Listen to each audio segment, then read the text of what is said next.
master was training his students. Everyone had to hold the horse stance for 2 hours. Mujin looked around and realized something was wrong, something anyone should have known. These poor bastards were going to wreck their knees and backs. The master was totally confident in his methods. But when Mujin shouted out that they were all ignorant damn worms who didn't know the basics, the master and the sect leaders were completely shocked. Even the students were stunned. The master pointed a finger at him and asked if Mujin had lost his brain along with his hair. The adults immediately accused him of making excuses because the training was too hard for him. Mujin didn't back down. He insisted the training was wrong. The master was furious. After all, the kid was claiming that the 1,000-year-old Shaolin training was flawed. Mujin then explained, training in that stance will destroy the knees faster than it builds leg muscle. Obviously, the master had no clue what he was talking about regarding knee cartilage. He accused him of making up excuses again, saying Mujin was just too weak for the training. The MC then questioned him. If martial arts are meant to train the body and mind, saying a weak person can't do it is a contradiction. The master was at a loss for words. So, Mujin continued, if the training method is to make young people suffer to train their minds to endure future hardships, then all the adults who suffered should have reached enlightenment, right? Mujin's questions planted seeds of doubt in the young baldies. But then, the MC pointed at the first-class disciple and asked why the old man hadn't reached enlightenment at his age yet. The man screamed in fury, and for the first time, Mujin felt he was in danger. The old man walked up to him and proposed a deal. If the disciple was so confident, he had to beat the other students without doing their training. He had to win a fight against the best student in the class. That strong, chubby kid would be his opponent. The kid stood up and accepted the fight. Mujin, on the other hand, knew this was unfair. The weight classes were completely different. The man wanted Mujin to back down and retreat, but that didn't happen. Our boy accepted the challenge to fight and win. The man struggled to hide his anger. The kid was more than just stubborn, and that was a problem. The old man turned around and ordered everyone to continue training. Mujin could do whatever training he wanted until the fight. A friend told Mujin he was very brave, but also must be crazy to make up that stuff about knees. The previous master ordered everyone back to training. The old man from before was also furious about being questioned like that in front of everyone. Just look at the students' reaction. It shook their confidence in the training methods. The fight would be in 7 days. Mujin started doing his own workout in front of everyone. Other older students tried to intimidate him for doing things differently, but the master was nearby and said he was allowed to do it. Our boy also took the chance to tell the students around him that their knees must be hurting like hell because of that stance. What none of them knew was that Mujin wasn't the same boy as before. In his past life, Mujin lived in the modern world and owned a gym. His job was to build muscle and motivate his students to grow their bodies naturally. Guys and girls got more aesthetic thanks to his work. This damn guy loved Murim Manhuas, and for some reason, he fell asleep while reading one, or maybe he even died. What matters is that he reincarnated into the body of the young boy, Mujin. The 200-pound personal trainer was now a young, bald Shaolin monk. His memories of this body were the same as the protagonist of the book he had just read. On the very first day he saw how these baldies trained,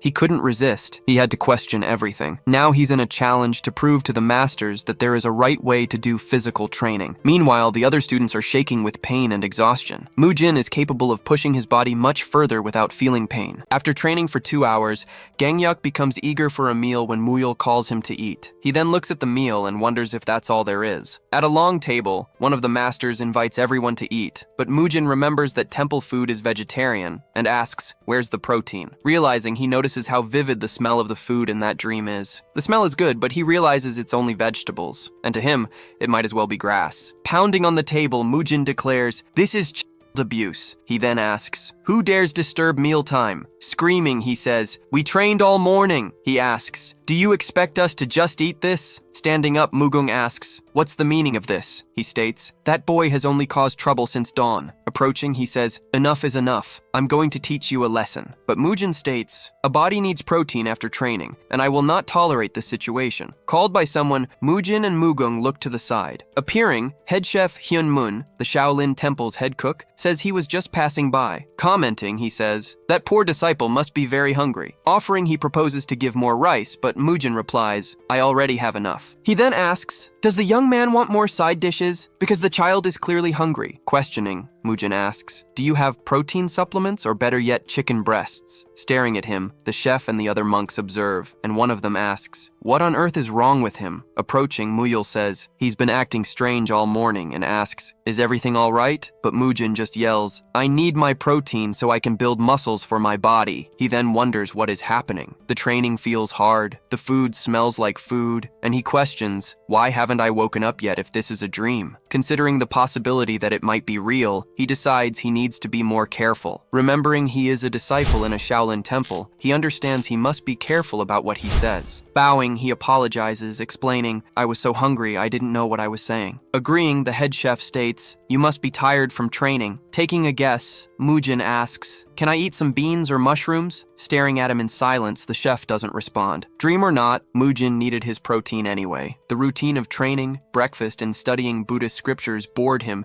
and weighed heavily on him. Accepting that he is inside a novel, he wonders, how on earth will I get back home? Then the idea emerges that perhaps he can leave when the story ends. As the protagonist in a legendary martial arts school, he would certainly have a lot of talent. Accidentally spilling ink on his book, he creates a new problem. Noticing the situation, he realizes he is already surrounded by the other monks, and he realizes he has drawn too much attention to himself. Staring at him in silence, everyone in the room keeps their gaze fixed. But he decides that since he's there, there's nothing he can do about it now. Questioning the head chef, Master Hyejong asks, "Is it true?" And he confirms, "The boy is truly strange." Then Hyun Mun asks him, "What will you do with Mujin?" Explaining, Master Hyejong says, "I gave him a week to defend his claims by challenging Mugung." Praising, Hyun Mun calls the solution wise as a way to escape criticism, but he questions the decision to make him face Mugung. Every year, the Shaolin Temple invites hundreds of children to compete, but many cannot endure the training and give up. Only a small percentage of those who start are officially accepted as true disciples. Therefore, it is rare for the first disciple or any senior monk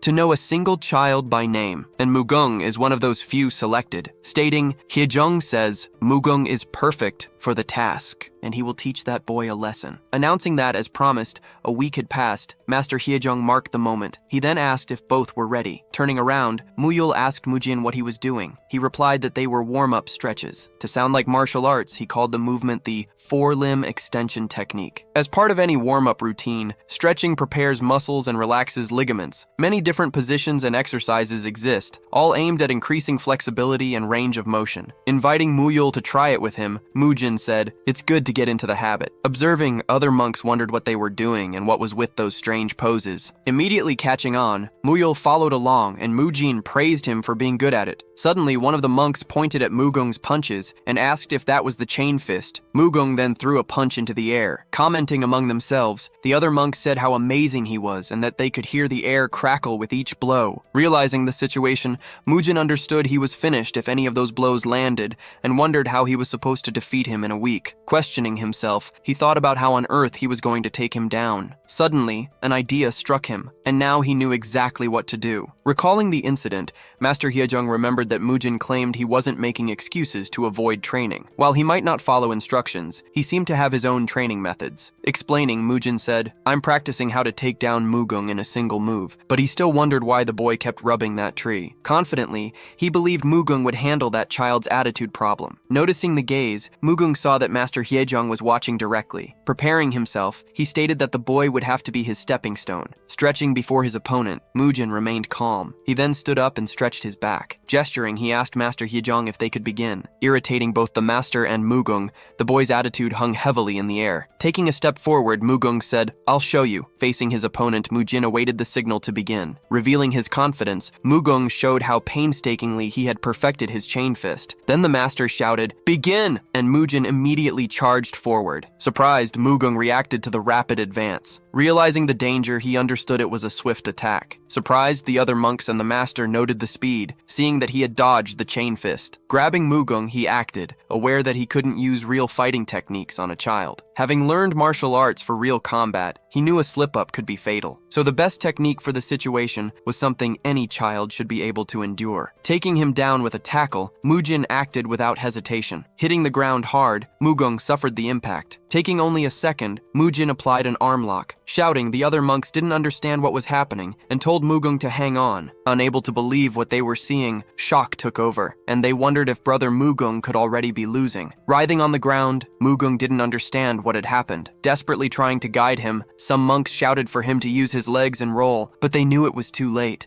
for even without knowing what an arm lock was, years of training alerted them, and they recognized a painful position when they saw one. Warning him, Mujin said, "Your arm will break if you keep going. Just give up." Shouting, the other monks told him to get up, reminding him that his opponent had no training. Questioning him, Mujin asked, "Can you feel the bone about to pop? The damage could be permanent." Insisting, he asked Mugung to break free or simply give up. Continuing to shout, the monks repeated Mugung's name. Watching the scene, Mujin and the monks kept their gaze fixed. Immediately, he released him and apologized. Turning, one of the monks looked at Master Hyejong and asked what they should do about it. Approaching Mugung on the ground, Mujin said, "This is what happens when you force him to fight a child." Describing the chain fist technique, an ancient book records its fundamentals. As one of the forms of the 8 extremes fist, it focuses on fist, elbow, and shoulder strikes. Aiming to quickly overpower the opponent, it excels in close-range combat. And among the novice children, Mugong was the one who mastered this technique the most. Even the older generation of disciples marveled at his chain fist. But that morning, the remarkable technique was surpassed by the unknown method of a troublemaker. With little resistance, he was completely defeated. Sitting down, he complains that it was a cheap shot, and Mujin asks what he means.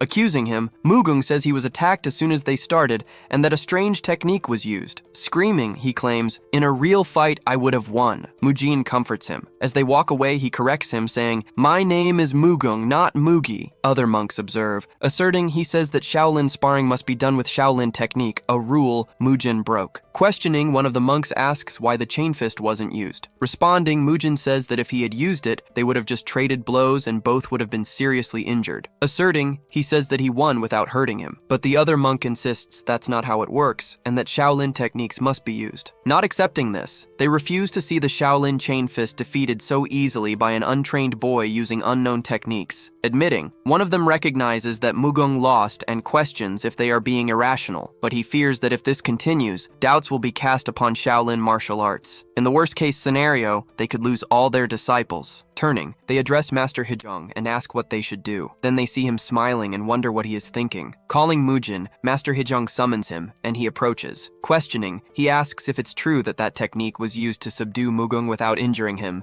and Mujin confirms. Declaring, he says that this is within the Shaolin spirit and announces Mujin as the winner of today's challenge. Reacting, all the monks show surprise at the decision. Questioning himself, Mujin wonders why the master suddenly became so lenient. But Master Hyejong explains that his technique was so effective because the opponent only knows brute force. Affirming, he says he will demonstrate the essence of Shaolin martial arts. Preparing, he announces that he will show Shaolin's true power against evil. Dragging an enormous stone to the center of the courtyard, 2 monks make space. Questioning himself, Mujin wonders if he will break it with his bare hands, realizing it's a personal demonstration. Firming his feet on the ground, he tells everyone to observe carefully, as this is what they are training for. Then he places his hand on the rock to demonstrate the true power of the chain fist. With a shout, he delivers a powerful punch against the rock. Splintering, the rock breaks into several pieces. Commenting among themselves, they talk about the power of the chain fist and how they now understand why he is the first disciple. Smiling, Mujin exclaims, "This is what I call true Murim martial arts. Capable of piercing a mountain with a single explosion,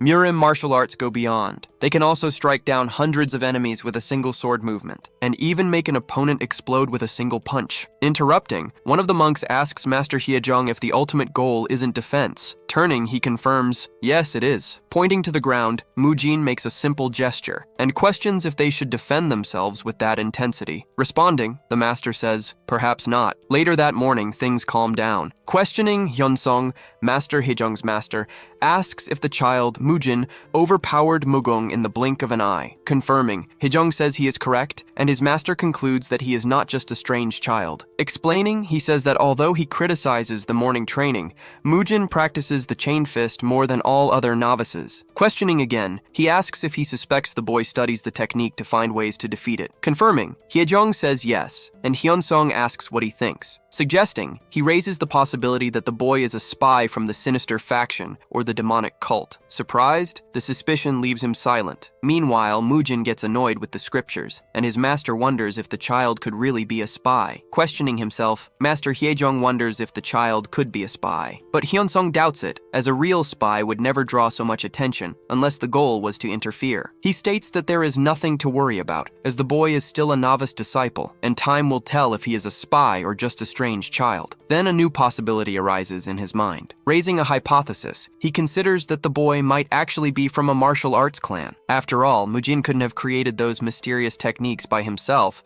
and perhaps he is just using his clan's techniques. Believing this, he thinks that out of admiration for his father, the boy would reject Shaolin's 1,000 years of teachings just to prove that his family's techniques are superior. And after defeating Mugung, he would be even more determined, which could complicate the situation. Suggesting a solution, Hyun-sung proposes that perhaps they should ask for Beopgang's help. Surprised, Haejung questions if Beopgang isn't now a member of the discipline hall. Reassuring him, his master says that Beopgang still considers himself part of the Arhat Hall and that his involvement changes everything. Elsewhere, 3 young monks decide to end their training day and head back inside. Changing his mind, one of them tells them to go another way, leaving the others confused. Curious, they all peek out to see what's outside, wondering if he saw a ghost. Looking into the courtyard, they see a man training and wonder why he is there. Recognizing him, one of them says, "It's the Inquisitor, Brother Beopgang." He questions again why he is there. Wondering among themselves, the other monks don't understand why the man who always trained late into the night is doing the horse stance right there. Supposing a reason, one of the youngsters thinks he is there to pressure them to train harder. Commenting, another monk says that Beopgang has always been intense, and it's no wonder they call him the Inquisitor. Laughing, one of the youngsters says, "Beopgang, the wild attack dog of the discipline hall,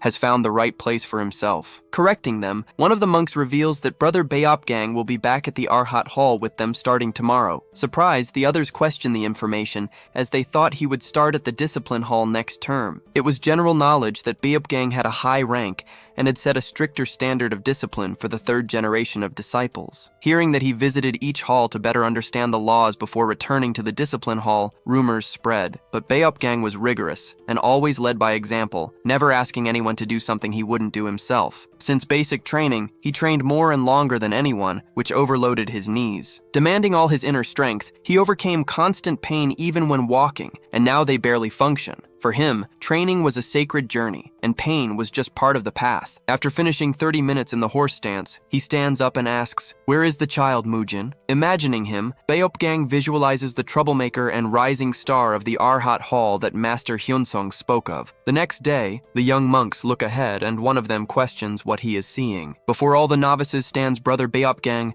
and questions arise about what he is doing there. Announcing, he says, "I have been transferred, and from this day forward, I will be with you again." This leaves one of the boys surprised. Laughing, Beopgang tells them to get used to the idea. Observing him, Mujin notices that he is the military type. While the other monks whisper among themselves, wondering why he is back, Mujin merely observes the scene. Spreading, confusion takes over the novices, who do not understand Beopgang's presence there. But amidst the chaos, Mujin quickly understands the situation. Concluding, he understands that the new instructor must have been the sergeant of his generation. Starting the morning training, the boy considers that it is not his problem. Immediately, Beopgang orders everyone to get into the horse stance. Walking among the disciples, he states that before disciplining someone, you must understand exactly what they are doing wrong. To attack with precision, it is necessary to understand them at a basic level. Then he begins the inspection to see how they are doing. Observing the posture of one of the monks, he notices his legs spread, back straight, and toes pointing forward. Demonstrating the same posture, Beopgang questions, "What are you doing, young one?" Thinking the movements look more like a dance,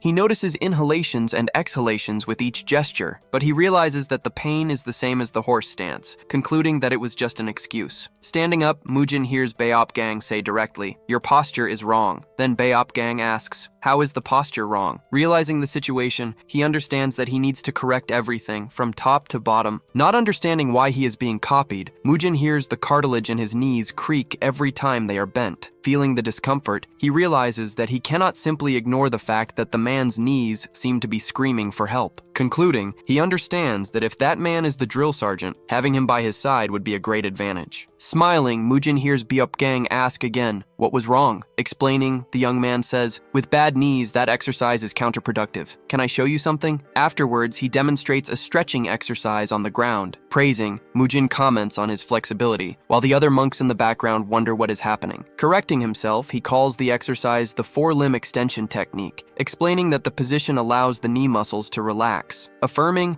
he says that warming up that way will make movement smoother during training and reduce the load on the knees. Beopgang agrees. feeling the difference. Then he instructs it should be 30 seconds for each set, totaling 3 sets. The movement should be repeated 3 times. Saying that was the first set and now they need to start over, Mujin notices Beopgang is on the ground. Approaching, he begins to massage the man's leg and asks, "Do you feel better?" Noticing the reaction, he observes that even light pressure causes pain, concluding that decades of excessive training had left his knees in that state. As the massage continues, Beopgang seems to notice a change. Reflecting, he realizes that at first it felt like an attack, but now the pain lessens and the sensation becomes almost pleasant. Informing him, Mujin says, "We've only done the exercise twice and we still need one more." But Beopgang questions, "Does this need to be done right now?" Pushing him from behind, the young man says, "Training waits for no one." Looking back, Beopgang wonders, who the hell is that kid? Observing from a distance, Master Hyejong and his disciples also watch, questioning what Beopgang is doing. Explaining, Mujin says this is how one should exercise when they have knee problems. Known as the Inquisitor, he was an orthodox fanatic due to his obsession with rules. Because of him, his fellow second-generation disciples never had a moment's rest, not even as novices, and were well aware of his fanatical devotion. So they didn't understand why Beopgang and the novice were together, doing the same strange movements. In the middle of training, Mujin suggests they take a break, then perform 15 more repetitions. Questioning, the boy asks why he lets his knees go into a full squat position, something he instructed him not to do because they aren't in good shape. Explaining, he says it's better to do only a slight bend to relieve pressure. So he decides to review everything Beopgang needs to do, and Beopgang agrees. First, he instructs him to bend his knees and lower his body slowly. Secondly, he explains that the movement should not be controlled with the knees, but with the hip and glute muscles. And thirdly, he guides him to use those same muscles to come back up. After the exercise, Mujin asks how he feels, and Beopgang replies that he's fine, so they decide to take a break. Noticing the change, he notes that he definitely felt less pain that time. Announcing, Mujin says that since they finished the 3 sets, they can now move on to the calves. Remembering, he recalls that tough military-type clients appeared all the time. He also remembers that the tougher they seemed, the easier it was to win them over with praise. Praising, Mujin says that he learns quickly, and Beopgang laughs, stating that he has been a Shaolin disciple for 18 years. Questioning themselves, the other monks wonder what happened to the wild dog, who now seems quite docile. Observing the scene, Master Hyejong feels his blood pressure rise and asks Buddha for help. With a headache, he decides to ignore them for now, as the bell announces the end of training and breakfast time. Advising, Mujin tells him to use what he learned whenever he trains his lower body, making sure to do so before any exercise. Agreeing, Beopgang accepts, completely won over by Mujin, but without forgetting why he is there. After trying physiotherapy, stretching, and massage, he reaches a conclusion. Concluding, he understands that those techniques are incredible. Feeling almost no knee pain, he notices in his muscles how effective the training was, recognizing that the techniques were undeniably efficient. So Beopgang asks if he learned all those techniques from his family. Considering them impressive, he assumes the boy comes from an important clan. Understanding what they are thinking, Mujin realizes they believe the techniques were passed down through generations. Noting this, he concludes that this story would cover all the strange attitudes so far. Smiling, the young man confirms that they are techniques learned from his family, and Beopgang laughs, praising them as truly impressive. Clarifying, Beopgang says he was only referring to the impressive healing techniques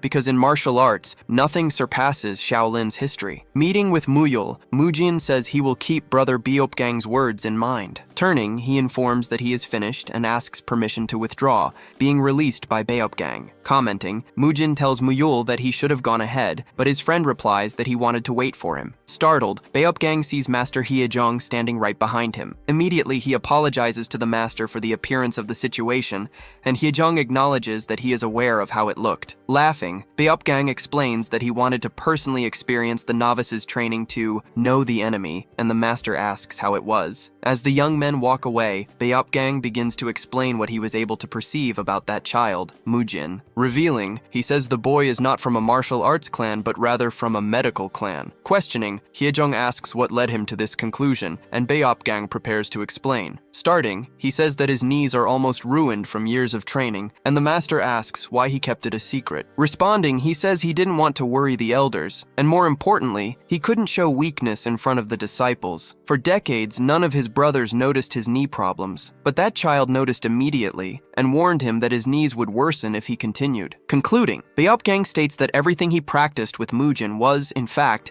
techniques to lessen the load on his knees. Supposing, Hyong considers that he must be from a medical clan that treats Murim masters, but he soon dismisses the idea, lamenting that it's a disaster for a child to reject Shaolin training. Affirming, Beopgang says that children listen to adults they feel close to, and decides that, instead of forcing him, he will befriend him to bring him back to the Shaolin path. Agreeing, the master states there is no need to be impatient. Sighing, Mujin complains about having to study Buddhist scriptures right after breakfast, and Muyul comments that his face is purple. Announcing, the master says that since everyone has mastered the basics of the chain-link fist, they will move on to the next step. Explaining, he states that the true power of martial arts can only be achieved when inner and outer strength are in harmony, and that they will begin to develop inner strength. Then he calls 2 disciples forward for a demonstration. Instructing, he tells everyone to follow Beopgyung and Beopgong's example and enter the lotus position, but Mujin doesn't know what that means. But upon seeing one of the disciples position himself, he remembers the posture. Guiding them, the master tells them to close their eyes and focus on their breathing. Leading them, he asks them to inhale deeply through their nose, drawing the air inwards, and to continue breathing until they feel the air near the center of chi. Excited, Mujin feels that he is finally learning the Murim martial arts he always fantasized about. Positioning himself, tired of the repetitive and incorrect training, he prepares for what he considers the true part. After rigorous basic training, the novices are filled with childlike excitement at finally learning Murim martial arts. Questioning themselves, they wonder if they will learn to break a rock like Master Hyong with the ancient Shaolin arts. Concentrated,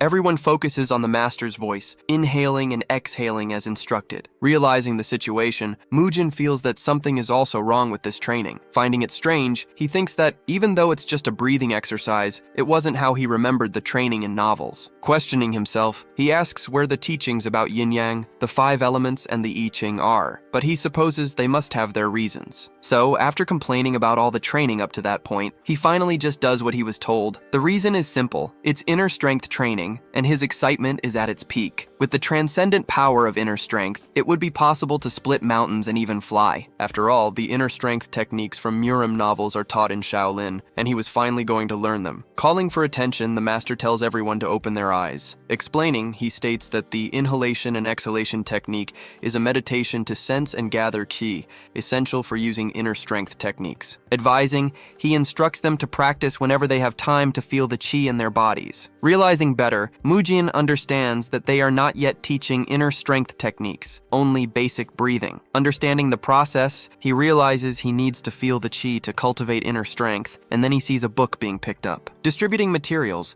veteran disciples hand out pamphlets with diagrams of the body's meridians, and one reaches Mujin. Informing them, Master Hyong says they don't need to memorize everything, but they must learn the main meridians to manipulate chi and subdue opponents. As the paths through which chi flows in the human body, meridians are essential for mastering martial arts. Calling someone forward, the master begins to teach the location of some meridians. Determined, Mujin flips through the booklet, deciding to memorize all the paths through which chi flows today. As the first step on the Shaolin Buddhist path of emptiness, learning the meridians and practicing the chi gathering technique becomes essential. Questioning himself, he wonders if merely memorizing the technique is enough. But upon seeing brother Beopgang training, he asks what he is doing. Laughing, Beopgang explains that the training methods have improved the pain in his knee, so now he's training even more. Covering his ears, Mujin says, "I can hear your cartilage." He states, "I taught you those things so your knees could heal." Retorting, Beopgang says, "The strongest steel is forged in the hottest fire." He shows off his 18 years of training muscles, but Mujin disagrees. Explaining,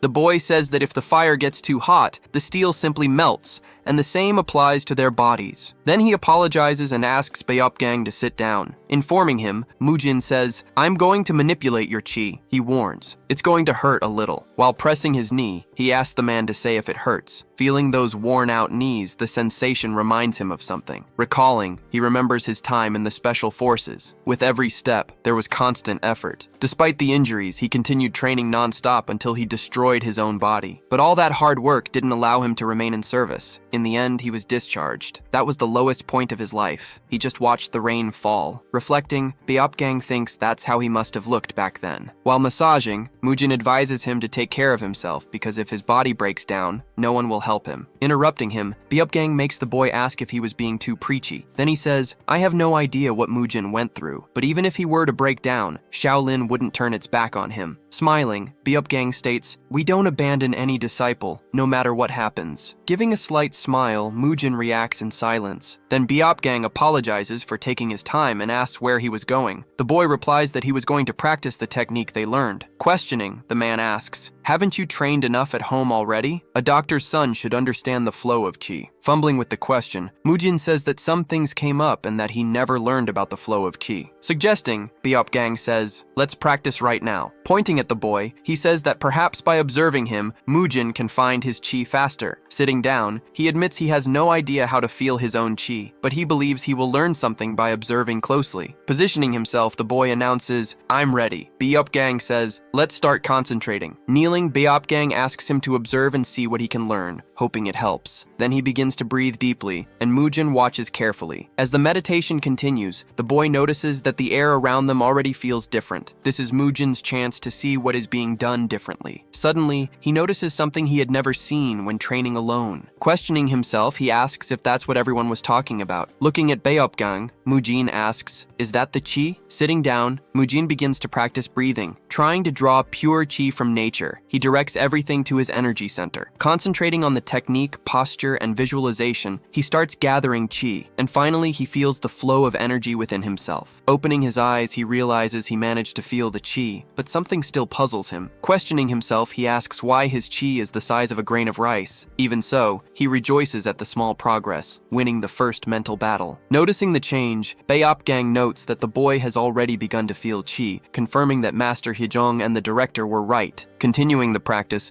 Mujin is already accustomed to the breathing, but he finds a cold sensation strange and opens one of his eyes. Regaining consciousness, he sees Beopgang standing in front of him and is startled to realize it's already nightfall. Apologizing for the late hour, he and Muyul explain themselves, but Beopgang says it's all right and urges them to return. Thanking him for the lesson, Mujin bids farewell, and Beopgang is impressed by the level of qi he already possesses. Commenting, Beopgang says it seems he can start the training for the path of emptiness, but Mujin questions if he doesn't need to memorize the meridians first. Reminding him, the man says that as a doctor's son, he should already know them, and the boy awkwardly agrees. Ending the jest, Beopgang hurries him inside as it's already late. Lamenting, Mujin complains about having pretended to be from a doctor's clan. The next day, the master asks those who have felt qi and memorized the meridians to step forward, and Mujin advances. Surprised, he realizes he wasn't the only one and wonders what's happening. Noticing the situation, he understands that feeling qi wasn't a big deal, as others also managed it. Announcing, the master says they are ready for the next level, leaving Mujin confused as he thought he was a genius. Presenting a book, he shows that it contains a summary of the Buddhist path of emptiness, one of the fundamentals of Shaolin teaching. Flipping through the book, he advises that, as they are beginners, he will be brief and start with basic concepts. Starting the explanation, he leaves the novices astonished. Impressed, the other disciples comment that they felt the qi and learned the meridians in just one day. Then Mujin's group returns from training. Questioning, Muyul asks how he managed to do all that in just one day, and the answer comes, it wasn't that difficult because it was the beginner level. Explaining, Mujin says that first, you need to learn to inhale qi into the body and circulate it, taking more care with the meridians as you progress. Asking Muyul questions if he didn't understand anything, and Mujin responds, advising. The boy says to focus on breathing first, as understanding will come soon. Dedicating himself,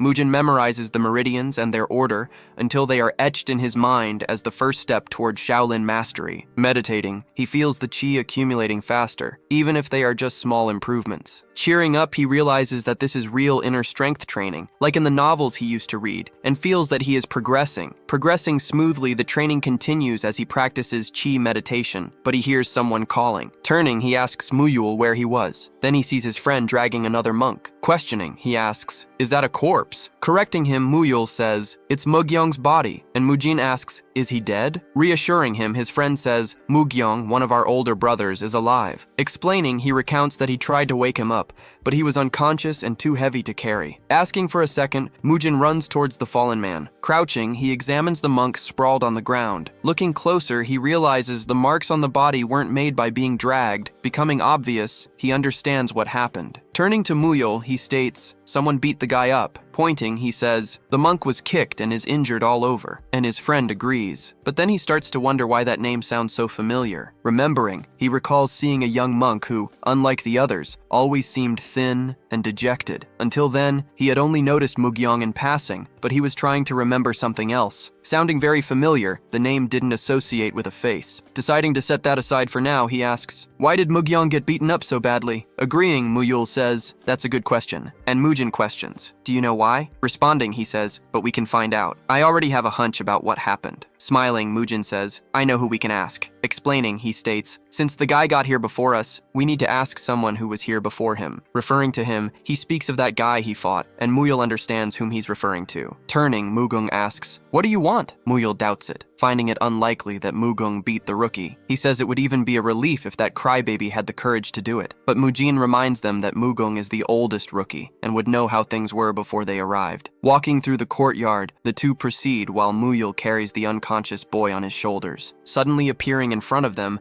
Mugung asks what is happening. Losing his balance, Muyul ends up letting go of the young man, who falls hard onto the ground. Other monks watch in silence, and one of them asks if he just killed him. Questioning them, Mugung asks why the two are bothering him during his precious training time. Confronting him, Mujin criticizes his attitude and tells him to act like an older brother, showing some concern. Responding, Mugung says Mujin should act like a junior and show respect. But the boy reminds him, "I have already defeated you before." Defending himself, Mugung claims he was caught off guard, and Muyul agrees. Calling him a brat, Mugung lunges to throw a punch. Dodging with a quick movement, Mujin avoids the blow. Immobilizing him from behind with a twisting technique, he pins the opponent while Muyul laments that brother Mugung lost again. With his opponent pinned, Mujin states, "You will never defeat me. Do you know why?" Tightening his grip, Mujin proposes, "Let's begin." Mugung squirms. Then he offers a deal, promising to reveal the reason for his defeats if he tells him what happened to Mugyong. Releasing himself with a quick movement, Mugung escapes Mujin's grip. Brushing his shoulder, Mujin comments that it's obvious he's annoyed, still upset about the defeat. Continuing, he says that for someone as proud as Mugung, losing like that must be eating him alive. Stopping, Mugung turns,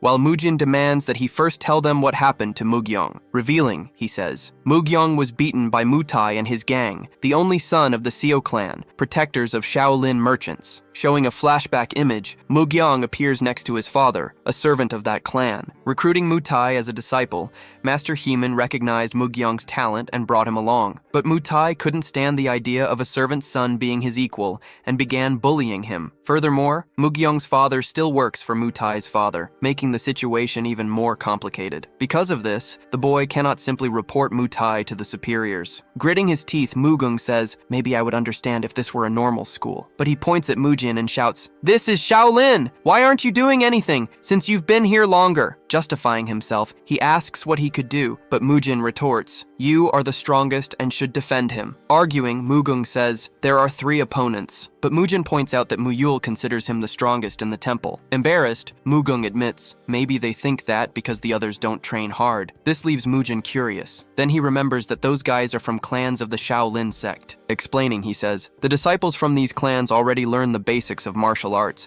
which is why they don't push themselves as hard. Concluding, Mujin understands that this means they are more advanced than the other rookies. Suddenly, everyone turns as they realize Mugyong is waking up. Sitting on the ground, the boy asks confusedly, "Where am I?" Then he touches his own head, still disoriented. Upon seeing the 3 monks in front of him, he shrinks back in fear, and he begins to crawl backward, while Mujin says, "Don't worry." Raising his hands, Mujin says, "Mugung explained the situation. I understand that you are traumatized and afraid of everyone." Questioning himself, he thinks about how much bullying the boy suffered, and how this could happen in the Shaolin temple. Pondering, he understands that even if they went to Master Hyejong, Mugyong's father could face problems. But with a determined look, he affirms, "There must be something we can do." Approaching, Mujin tells Mugyong, "I have an idea to help you." Questioning him, the boy asks, "Do you really want to help?" Mujin affirms the solution is simple. Explaining, he says, "Since the bullies use their father's position to threaten you, we will report them to Master Hyejong." Suspiciously, Mugyong asks, "Are you mocking me?" He's concerned about what they would do to his father. Assuring him, Mujin says, "I have already thought about this. All you need to do is become a true Shaolin disciple." Defining, he explains, a true disciple is one who officially commits to the main Shaolin order, and since most clan disciples come from outside, they cannot mess with an official order disciple. Understanding, Mugyong comprehends what Mujin is suggesting. Realizing it too, Mugung understands the ultimate goal of the plan, but Muyul remains confused, not understanding the proposal. Clarifying, Mujin explains, a clan disciple could never mess with a true disciple or his father, though he admits the plan might not work. Remembering Beopgang's words that Shaolin never turns its back on a disciple, he decides to see if it's true. Extending his hand to Mugyong, he states, not only Master Hyejong but all of Shaolin would not allow such injustice. In front of them, Mujin and the others await the boy's decision. Mujin encourages him, asking him to say something. He asks if he's afraid of not being able to become a true disciple. Hesitating, Mugyong only stutters while looking at the outstretched hand. Questioning again, Mujin asks how the boy treats him. He asks if he wants his father to continue working for a family like that. He continues, warning that if he does nothing, his father will end up working for Mutai. Then he asks if he can live with that idea. Holding Mujin's hand firmly, Mugyong declares that he will do whatever it takes. Helping him up, Mujin says that it was a good decision. Turning to the others, he announces that it's time for the second part of the plan. Worried, Mugyong fears he won't be able to endure more beatings until he becomes a disciple, but Mujin states that there's no secret. 3 days later, during the afternoon break, some monks gather in the courtyard. Questioning, one of Mutai's companions asks if he's sure Mugyong will come today. Confirming, Mutai reveals that he threatened him, saying he would send a message to his house if he didn't show up. Commenting, his lackeys Muhui and Muhuan say that they were already itching for a fight. They say 2 days seems like a long time for someone used to daily beatings. Asking, one of them questions if they've seen Mugyong walking with strange people lately, like Mujin and Muyul. Confirming, the other adds that even the arrogant Mugung was with them, concluding that they'll have more targets for beating practice. Commenting with disdain, Mutai says that's lucky. He says he was wanting to give that boy Mujin a good beating. Agreeing, the companions say that he is always grumbling about something. They also say they never liked Mugung's face. Recalling the past, they remember when they saw him cry. One of them promises that he will make him cry again. Nearby, Mujin comments to Mugung that one of them doesn't like his face. He understands why they always stared at him. Walking forward, the group heads towards the bullies, and Mutai confronts them for not having fled. Mocking, one of the lackeys taunts Mujin. He says, "You must be feeling good after beating that airhead." Provoking, Mujin nudges Mugung about the insult. Mugung responds by telling one of them to step forward to shut them up for good. Offering, Muyul says he'll fight one of them. Mugung states he'll take the last one, and Mujin will take Mutai. But turning, Mujin says that Mutai is all Mugyong's. Mugyong agrees with hesitation. Questioning him, he asks if he remembers what he taught him. He states that he will be fine, but Mugyong still doubts if he can really defeat him. Approaching slowly, Mutai comments that Mugyong has made some friends. He says he's very jealous. Staring at each other, the two groups face off with their gazes. Mutai calls him a crybaby, and Mujin promises to make him learn his place. Stopping right in front, Mutai asks what he intends to do. Then he questions if he's just going to stand there or if he's finally going to fight back. Trembling, Mugyong says, "I can't do it." Mutai reminds him of what will happen if he attacks him. Threatening, he says, "I know what will happen to your father." The memory of his father takes shape in his mind. Recalling Mujin's words,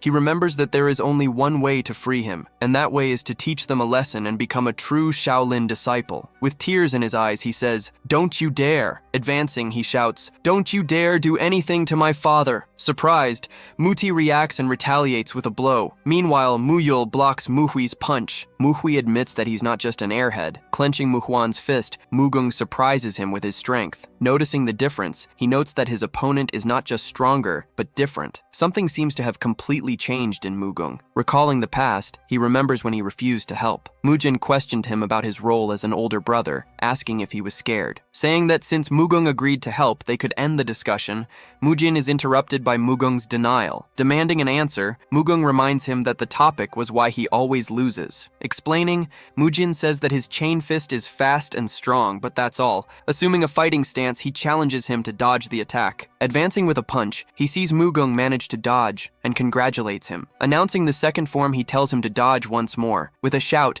he prepares to attack while Mugung concentrates to avoid the blow. But instead of a punch, he hits him with a low kick. Rolling on the ground, Mugung complains that he lied. Mujin explains that no opponent will simply let him attack. He then states that one needs to deceive the opponent. Acknowledging, Mujin admits that his attacks are indeed strong and fast, but he points out that his body position when striking makes his intentions obvious. Concluding, Mugung says that he just needs to attack with more strength and speed so that no one can dodge. Partially agreeing, Mujin says that wouldn't be wrong if he were the strongest man in the world, but he isn't. Using an example, he cites the main character from the novel The Fall of the Sinister Faction. Explaining, he says that the warrior of the Sinister Faction was the strongest, with a technique described as undefendable, even when expected. In other words, until he becomes the best in the world, this logic does not apply to him. Advising, he says that it's better to learn some tricks, like deceiving the opponent in a game of rock, paper, scissors. Returning to the fight, Mugung clenches Muhuan's fist and asks if that's all he can do. Then he announces that he will now strike him. He declares that he will use the first form of the chain fist, challenging him to try and dodge. In his memory, Mugung reflects on the need to use a little deception and wonders if he understands now. He had never considered it before, thinking it was cheating, but now he agrees that Mujin is right. So he offers to teach something in return, and Mujin asks what it would be. Warning, Mugung tells him not to think that Mutai and his friends will be as easy as he was. Confused, Mujin doesn't understand the statement. Revealing, Mugung says that he wasn't fighting with everything he had when they faced each other. Explaining, he states that in a real fight, opponents will use their clan styles and inner strength. Leading the others to a more secluded spot in the temple, he says that this place should do. Clarifying, he states that he didn't want any adults to see him using his clan style. Asking for caution, he requests that Muyul stand guard, as he believes he will surprise them. Requesting, Mujin asks him to show his style, and Mugung hopes this will finally earn him some respect. Concentrating, he begins to demonstrate his technique. With a shout, he unleashes his strength. Observing carefully, Mujin notices that the technique is different from when he only used the chain fist, with notable strength and speed. Realizing more deeply, he understands that the power isn't exactly what he expected, but it's still impressive for Mugung's age. Comprehending, he understands why he said it would be dangerous to underestimate them, as each strike makes the air crackle. Anticipating the confrontation, he recognizes that Mutai and his gang will fight seriously, using all their martial arts techniques. Abruptly stopping his movement before hitting Muyul, Mugung demonstrates control. Questioning, he asks about the power, and Mujin replies that it's incredible, confirming that he is the strongest child there. But he notes that Mugung still can't fully control his inner strength. Shifting his focus back to the fight, Mujin concludes that, in this case, the situation is manageable. Preparing, he takes a stance for the opponent's attack. Advancing, the lackey moves to attack, warning, here he goes. As he watches him approach, Mujin realizes that to use inner strength, they must adhere to predefined forms and styles. Comparing,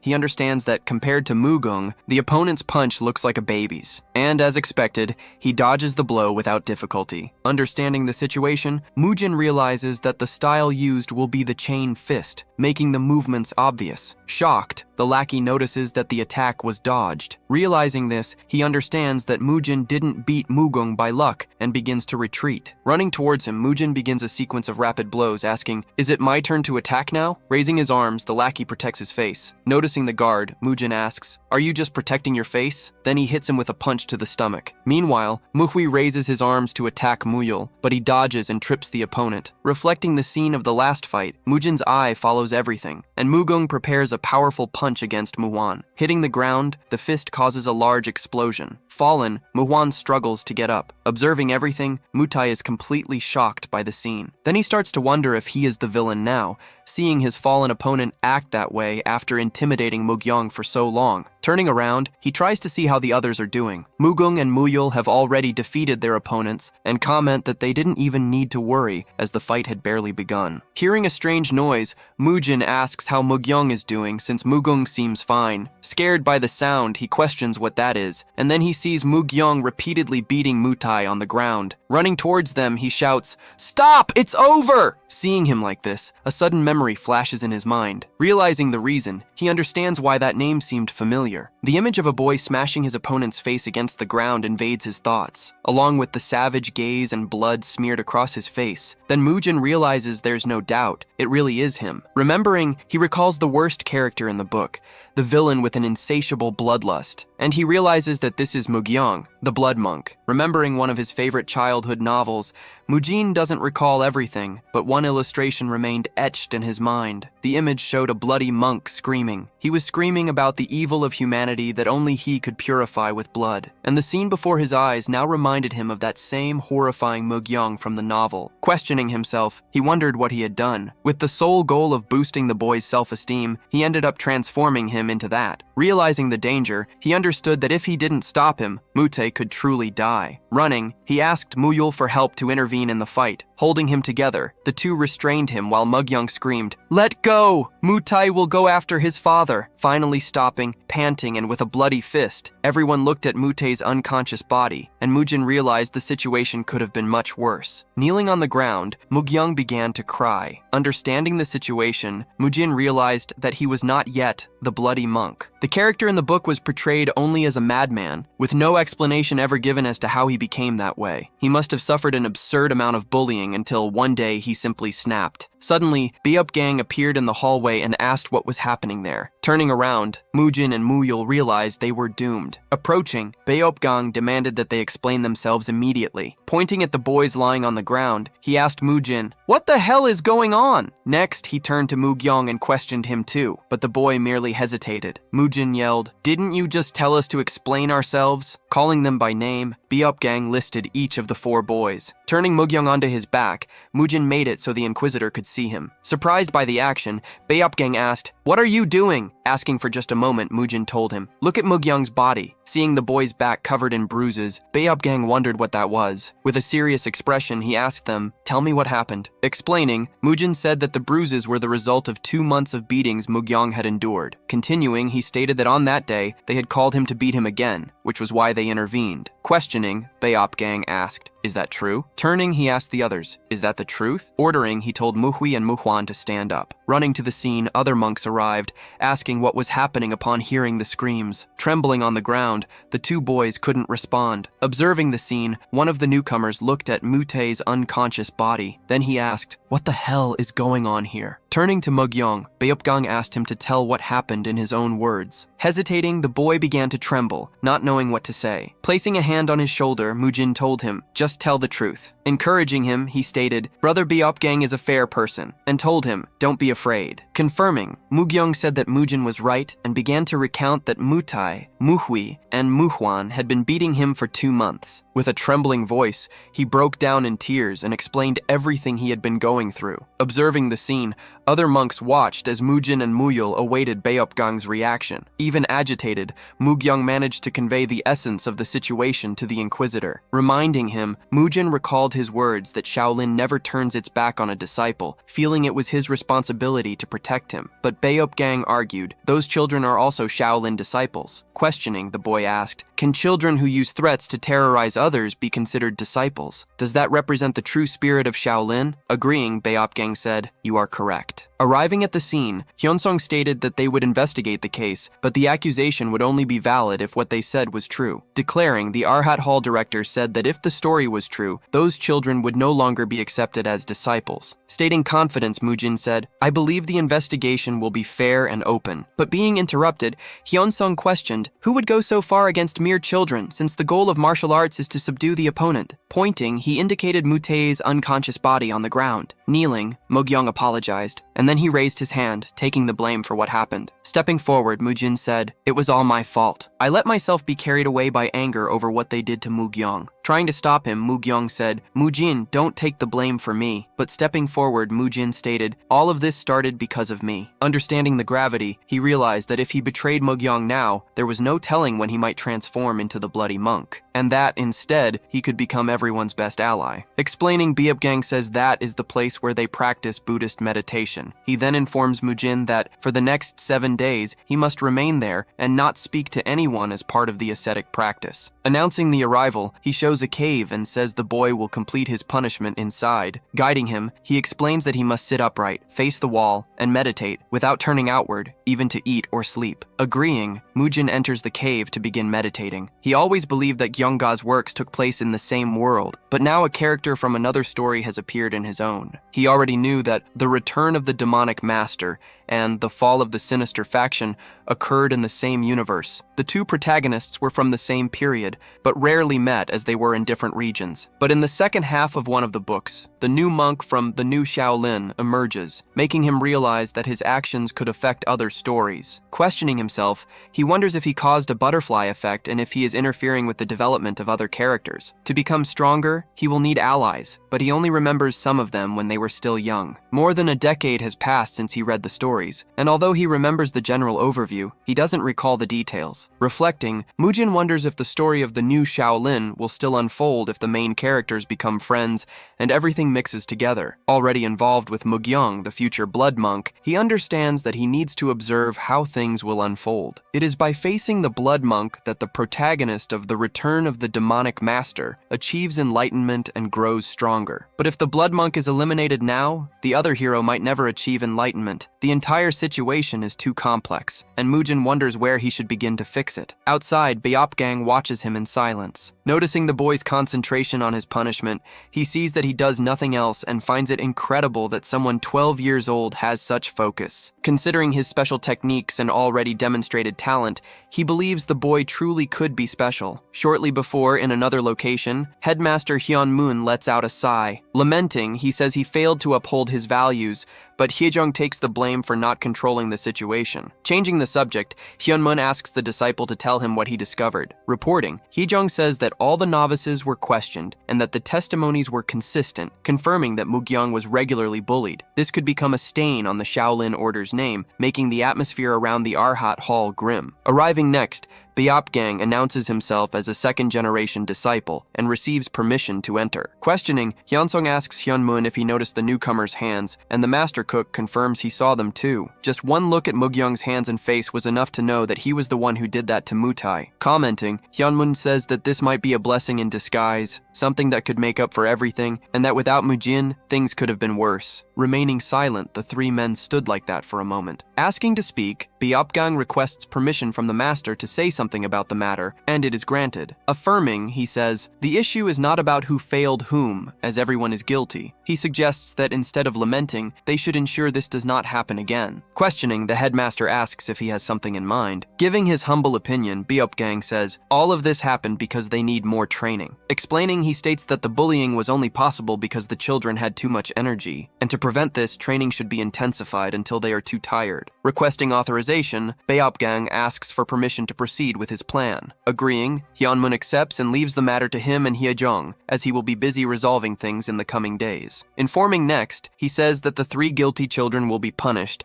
and that he will first pay a visit to the discipline hall. Returning to the cave, Beopgang promises the master that he will do his best with the children. Observing, he is impressed to see that Mujin hasn't moved for almost an hour and a half. Deciding to enter, Beopgang almost does, but he changes his mind and decides to just check on him the next morning, telling Mujin to continue meditating while he takes care of his water and rations. Remaining silent, the young monk stays inside the cave. Commenting to himself, Mujin says, the man is finally gone. Having spent 7 years in the special forces, he learned to sense people's presence in the mountains. Throwing himself to the ground, he wonders how he will spend 7 days there without any source of protein. Lying down, he asks himself how long it has been since he ate meat. Remembering, he thinks of the fried chicken he ate right before arriving, with its crispy batter and juicy meat. With his hunger growing, he can only think that he needs meat. Looking at the cave ceiling, he wonders where he could find some. Suddenly, he turns to the cave entrance and realizes that all he needs to do is hunt. Nearby, a girl runs through the forest while a white rabbit flees from her. Leaping,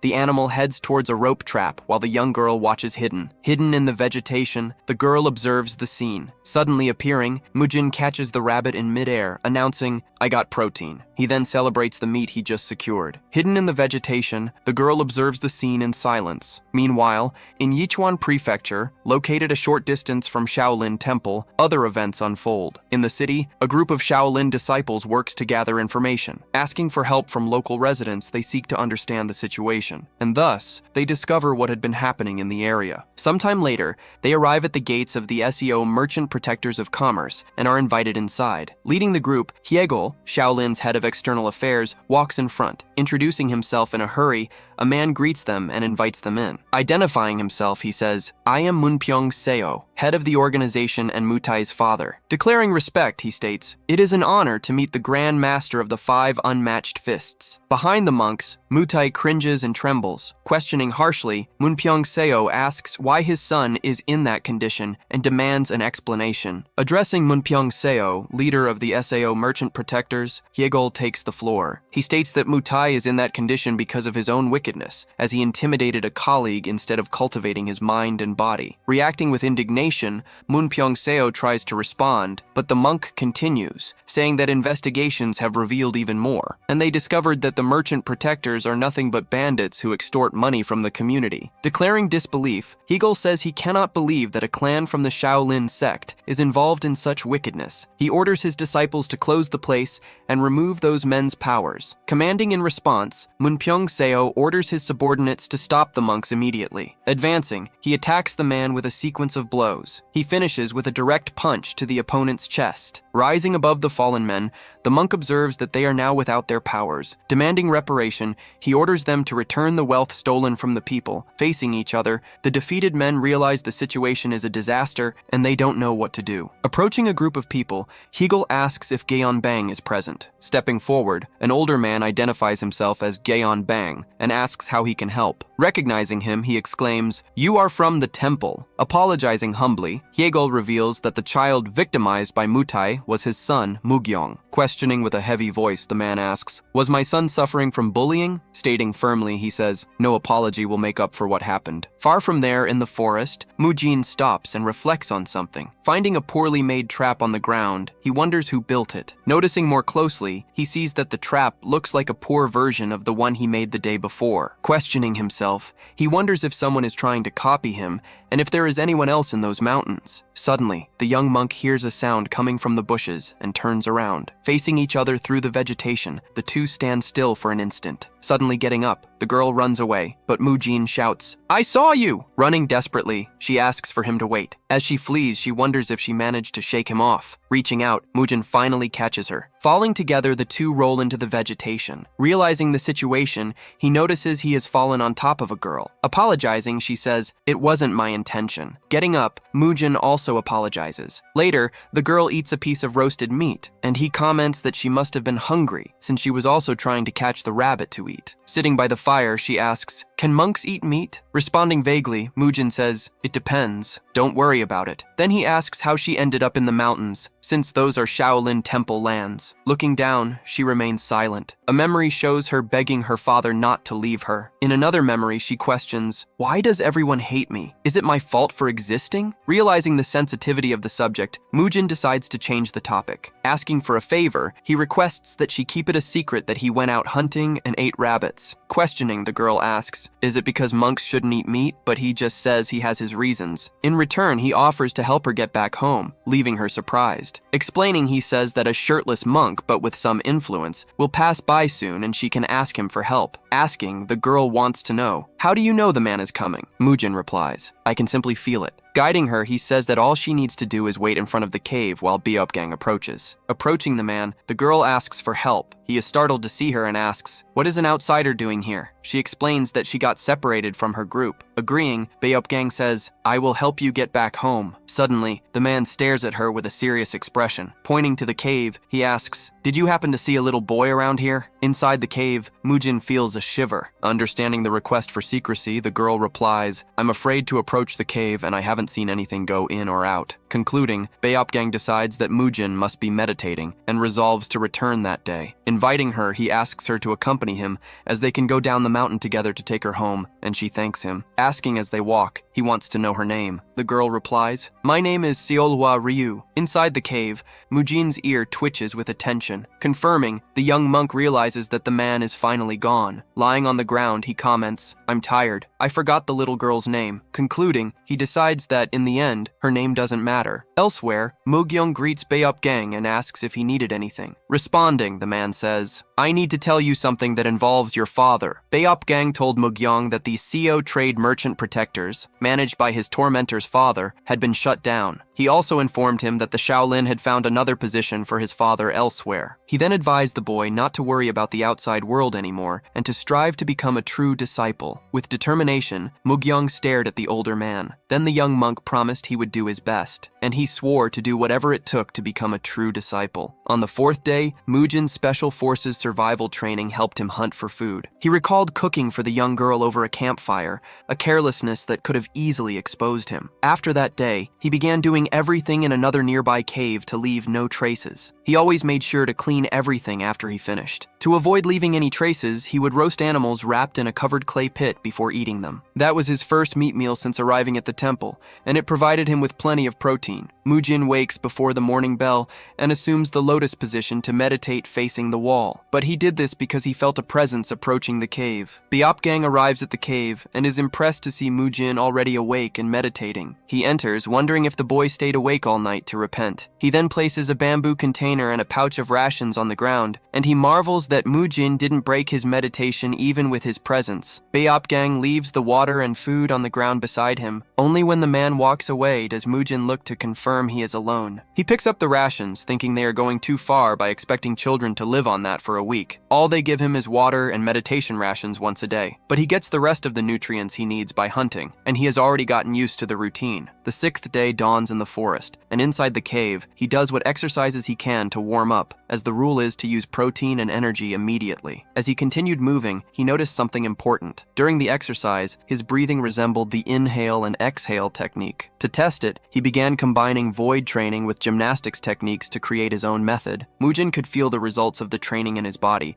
but he would only realize something more later. In fact, what he was doing was a form of fluid cultivation training. On the seventh day, Beopgang announces that the meditation training is over and that he can now stand up. Mujin asks if this means he can speak again, and the man confirms that he can. He then warns that morning training will begin shortly and instructs him to return to the training grounds. As they walk, Mujin asks how the situation with Mugyeong was resolved. Beopgang explains that they investigated Mutai's clan and uncovered the corruption of the CO Trade Merchant Protectors. As a result, the clan was disbanded, their martial arts abilities were denied, and Mugyeong's father was given a new position elsewhere. He also informs him that the training level was intensified during the last week, and that, in fairness to the other children, Mujin must now follow the Shaolin training methods. He then suggests increasing his own training level, but continuing to train in his own way. Beopgang merely replies, "We shall see," as they arrive at the Arhat Hall training ground. Upon entering, Muyul runs toward him to greet him. Mujin asks how everyone has been doing, and Muyul replies, "It has been very difficult." Mugyeong comments that he almost gave up, but Mugung boasts, saying, "It was a piece of cake for me." Then the young monk turns to his friends. Master Hyejong announces that morning training begins now and orders everyone to form a line. A disciple throws a bag on the ground, and Mujin wonders what those things are. The boys recognize the sandbags and begin tying them to their bodies. The master orders them to pick up the bags and return to their positions,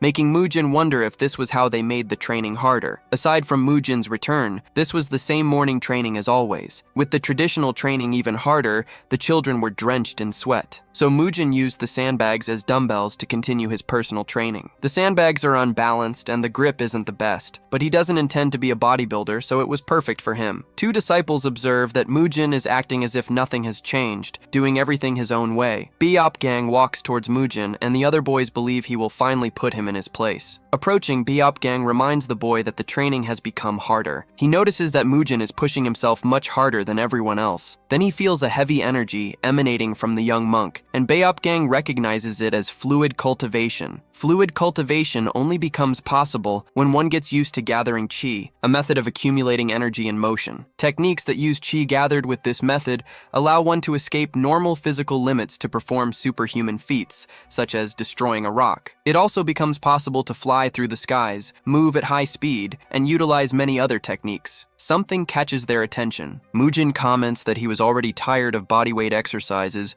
and that it was good they provided the weights. He then starts doing triceps extensions with the sandbags. While all the other disciples struggled with the training, Mujin was the only one using the sandbags for modern weightlifting, feeling his muscles respond. The boy felt satisfied with the result. Alarmed by the strange scene, the other boys stare at him and wonder what is wrong with him. But Beopgang saw something more in Mujin. He carefully observes the scene. The man realizes that it is fluid cultivation and wonders when the boy learned the technique. So Beopgang approaches and asks for a moment of his attention. He sits down and asks Mujin to follow him for a moment. Master Hyung confirms that Beopgang was right. He recognizes the technique as fluid cultivation and wonders how long Mujin has been able to use it. The boy remembers learning it during his time in the cave, but knows he cannot admit he disobeyed his punishment. So he decides to lie and states that it was the first time he tried. He invents a story about his clan's breathing techniques and the excitement of exercising again. He explains that he simply combined his clan's method with the inhale and exhale technique, and that was the result. The explanation leaves the two men completely surprised. Hyejung reflects that fluid cultivation is usually only possible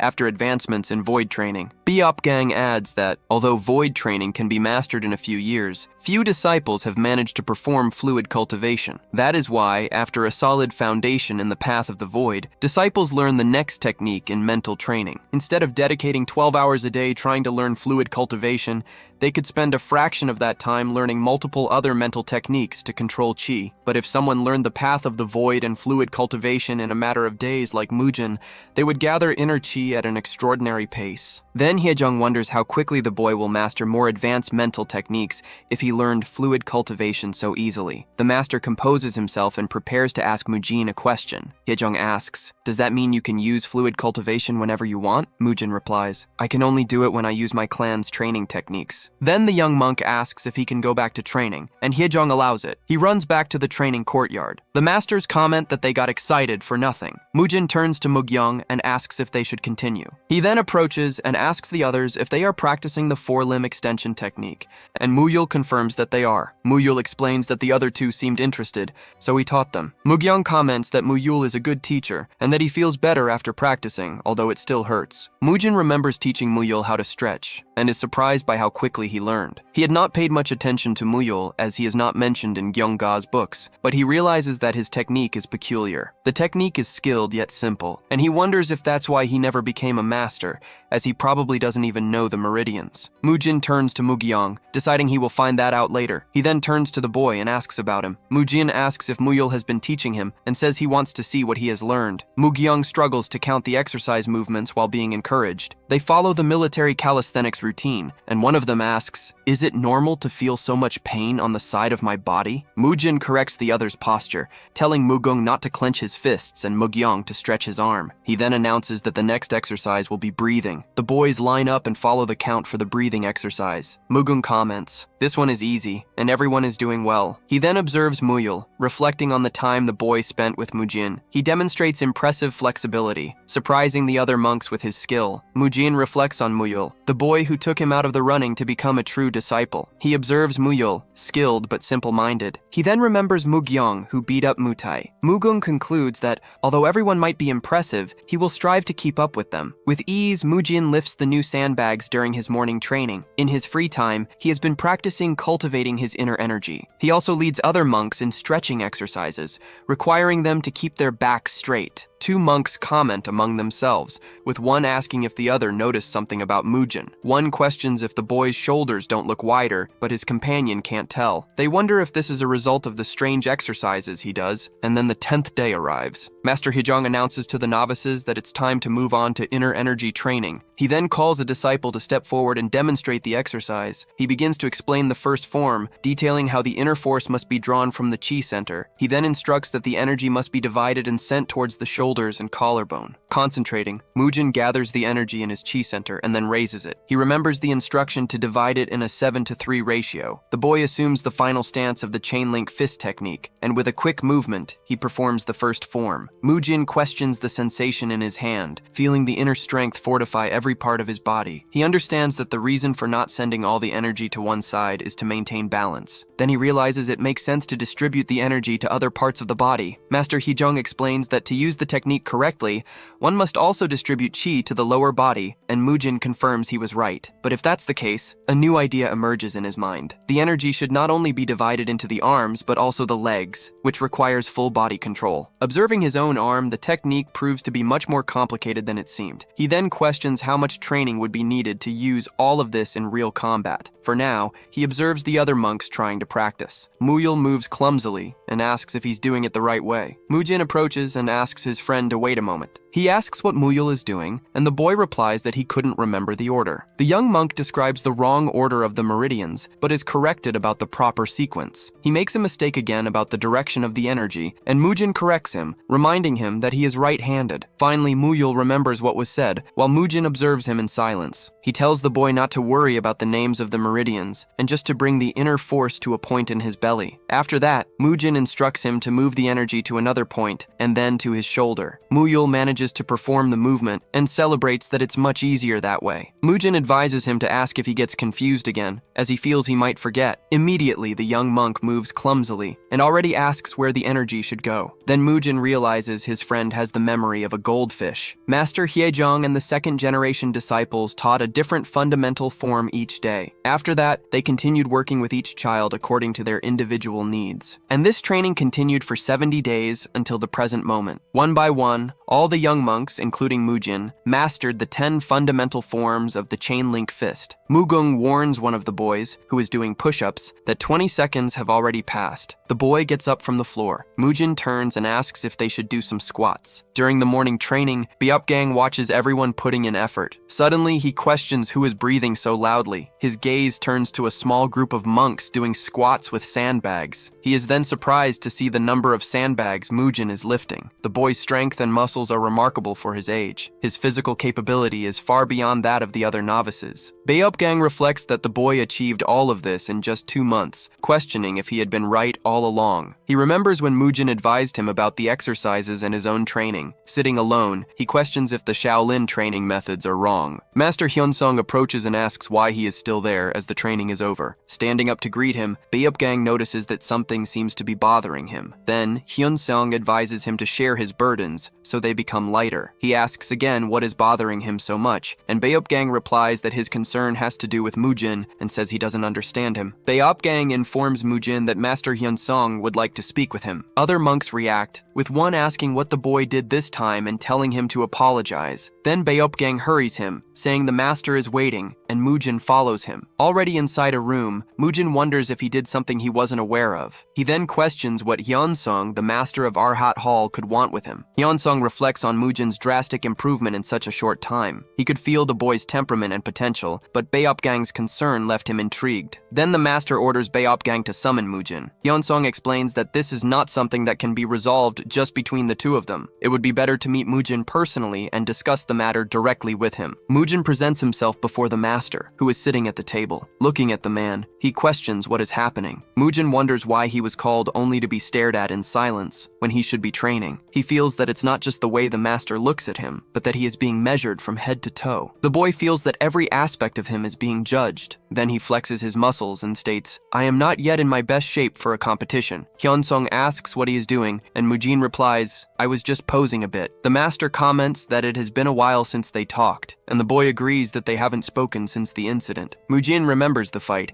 and asks if the summons has anything to do with it. But Hyunsung takes a sip of tea and says, "No, I just needed to see for myself." Hyunsung states that now that he has seen, he is certain of something, and Mujin asks what he is certain of. The master comments that he has developed developed much faster than the other rookies and that the rumors about his strength were true. But he reveals that this is not the only reason he called him, asking if his remarkable development is due to his clan's training methods. The boy predicts that this will only lead to problems and that they will ask him to train the Shaolin way. Mujin asks if the master wanted to see if his training methods are really better than the Shaolin way, but he denies it. Then Hyunsong explains that Shaolin is not such an inflexible place, and he would like to suggest something. The young monk remembers Master Hejong yelling about training, so he asks what he had in mind. The master explains that the reason Shaolin survived for 1,000 years was by adapting, but Mujin says, "I don't understand." Then Hyunsong proposes that if the boy can prove the worth of his clan's methods, they can incorporate them into their own. He refers to those peculiar training methods,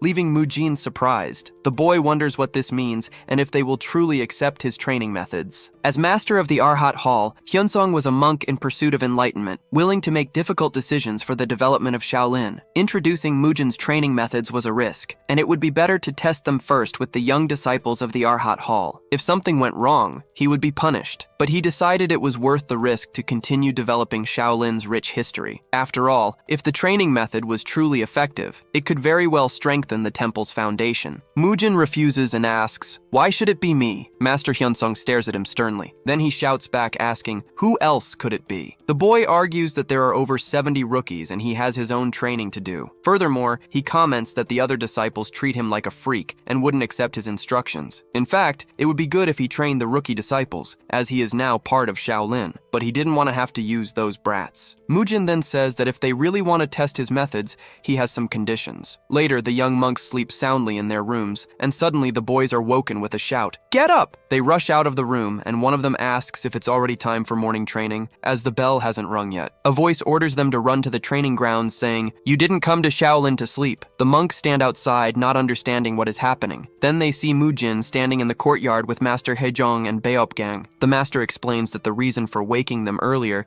is because they have added some warm-up exercises to morning training. Furthermore, Master Hejong announces that the morning training sessions will now be led by Mujin. As expected, the other rookies do not react well to the news, as they are the same age and he is not popular among them. But now that he is in charge, the boy knows he cannot show weakness. Then he shouts for attention, activating his instructor mode. Mujin announces, "From today, morning training will follow my clan's methods." He declares, "During this time, I am no longer one of you, and everyone must refer to me as instructor." Observing from afar, Master Hyejong comments, "The little rascal never ceases to surprise." Beopgang notices the determined look in the boy's eyes. Mutai scoffs at the situation, while another monk smiles behind him. The group mocks the idea, questioning, "Why should we listen to him?" Mujin asks, "Are you laughing?" He challenges everyone to see if they will still be laughing at the end of that morning's training, making the others step back. The young instructor calls everyone who has a problem with him and who was laughing to step forward. When the group advances, Mujin challenges them, promising, "If I falter for a moment, I will resign from my position and join you as another disciple." Mujin positions himself in the center of the courtyard, surrounded by the monks, and asks, "Is that everyone?" Then he declares that he will face them all at once and prepares for the fight. At his command, the boys rush towards him. The group simultaneously attacks him with a flurry of punches. They suddenly stop, and one of the monks asks, "Where did he go?" Mujin reappears crouching among them and questions, "Is that all you've got?" With a swift movement, he positions himself behind one of the attackers. Then he grabs him in an arm lock while the others shout, "Do something!" Mujin prepares the chain-link fist and attacks the two monks in front of him. Then all the attackers fall defeated to the ground. He looks at the rest of the group and asks, "Does anyone want more?" The other disciples remain silent, and Mujin states, "I was serious." Pointing at them, he declares, "From this moment on, I am in charge of the training, and everyone must call me instructor." He starts the count for push-ups, warning that if anyone's stomach touches the ground, they will receive double the sandbags. The young monks do the exercise, and Mujin instructs that on 2, they must extend their arms and stand up. Observing the scene, Beopgang reflects on how skilled that little rascal is. He concludes that Mujin must have had teaching experience at home, and the training proceeds smoothly. But he didn't supervise all 70 disciples alone, turning Mugyong, Mugung, and Muyul into assistant instructors. The new assistants help correct the posture of the others, allowing Mujin to better supervise and train everyone. He believes that teaching other children of the same age will help Mugyong with his self-esteem. Beopgang, almost more a soldier than a monk, found the ideal training method thanks to Mujin. He reflects on how those children were playing a short while ago and now train with seriousness. Beopgang advises Mujin to take it easy at first and be tough if they cross the line, while the boy shouts, "Did everyone learn their lesson?" And even though they were novices, the results came quickly, with their strength and muscle tone visibly improving. Mujin approaches the adult monks and asks, "Did you manage to do what I asked?" Over time, they saw the clear effects of the training and came to trust the boy completely, confirming that everything had been provided. Then he celebrates, as the equipment has finally arrived. It was what he had asked the master for in exchange for teaching the children, a complete weightlifting set with a bench, bar, and plates. The boy notes that, with the exception of the bar, everything is made of wood, but he believes it should work since he can use sandbags as dumbbells. Even with the 3 little helpers, there were limits to teaching over 70 children,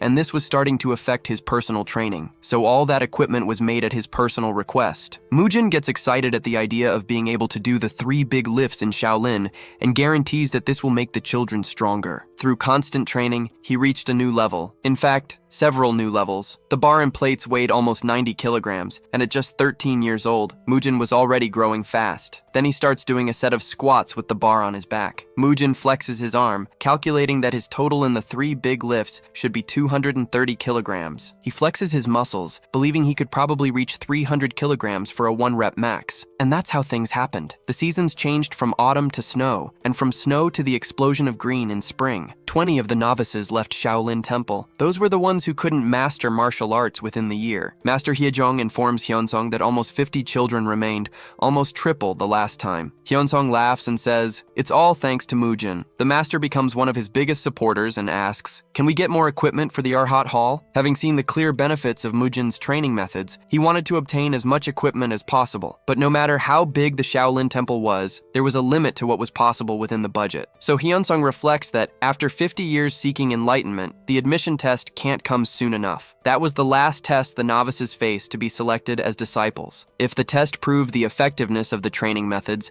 the Arhat Hall could get all the equipment they dreamed of. That year, Mujin hit puberty, grew over 10 centimeters, and his total in the 3 big lifts was 400 kilograms for 12 repetitions. Reaching only 400 kilograms after a year and 9 months might seem slow to some, but Mujin was not a bodybuilder. He was a martial artist. Too large muscles can become an impediment to martial arts movements, so he only gained just enough bulk. His physique was comparable to that of a TV celebrity famous for being in shape. Mujin was no longer built like trainer Gang Hyok Choi. Now he was defined like a martial artist with every muscle clearly visible. At the peak of the boy's training, Hyunsung ventures out of the Arhat Hall. He introduces himself to the monk abbot, informing him about the admission test in 5 days and is invited inside. The abbot says, "I have already received the news that you brought most of the children for the admission test." Hyunsung attributes the success to the profound virtue of the monk abbot. The abbot comments, "You must be feeling quite confident." And Hyunsung confirms, "I have reasons for it." Then he bows and states, "I humbly believe this admission test will be very different from the others." That was Hyanshin, the abbot of Shaolin. High-ranking members from all the halls gather at the Arhat Hall for the admission test. Thanks to Mujin, 49 children arrive for the test, with 42 remaining after some leave. Everyone was gathered to see that incredible result for themselves, and Hyunsung agrees with another master, saying, "It wouldn't be good to keep that just for ourselves." A monk questions, "Is the high number of remaining children thanks to Master Hyunsung's kindness?" But Hegel disagrees. Hegel, the chief of external affairs, explains, "The master himself told me that this batch of disciples is exceptionally skilled." Then he invites him, "See for yourself." The other monk is surprised by the physique of the children who will take the admission test. He comments, "By their appearance, they look like second-generation disciples." And Hegel confirms, "This proves something." He adds, "And that's why I am so confident." Hyunsung positions himself before everyone and says, "Thank you for taking time out of your schedules to attend." He announces, "It will be brief, as there are so many children, and we will begin immediately." Mujin tells Mugung, "Don't be afraid," and he tells Mugyong, "Don't be nervous." Then he turns to Muyul but decides to let it go. He turns to the group and invites them, "Have fun." A young monk runs forward to the challenge. The test is watched by the future masters of each hall, who will choose a child as a 3rd-generation disciple. Usually, the 2nd-generation disciples challenge the novices just to gauge their skills, but sometimes they are surprised. The boy has already exchanged over 20 blows and still seems strong. The abbot comments that the children's level is impressive, but Hyunsung replies that he hasn't seen even half of it yet. He then asks the abbot to wait to see more before judging. Hyunsung shows no anxiety, demonstrating how much he trusts those children. The bell rings, and the next disciple is called the novice Muyul. Mujin approaches his friend and asks if he remembers what he said. Muyul confirms that he should go out, relax, and have fun. win. The boy then smiles confidently. Already positioned in the courtyard, he announces that he is ready. The challenge begins, and Muyul moves forward to land the first blow on his opponent. The older disciple observes and realizes how many forms he has already mastered. In this case,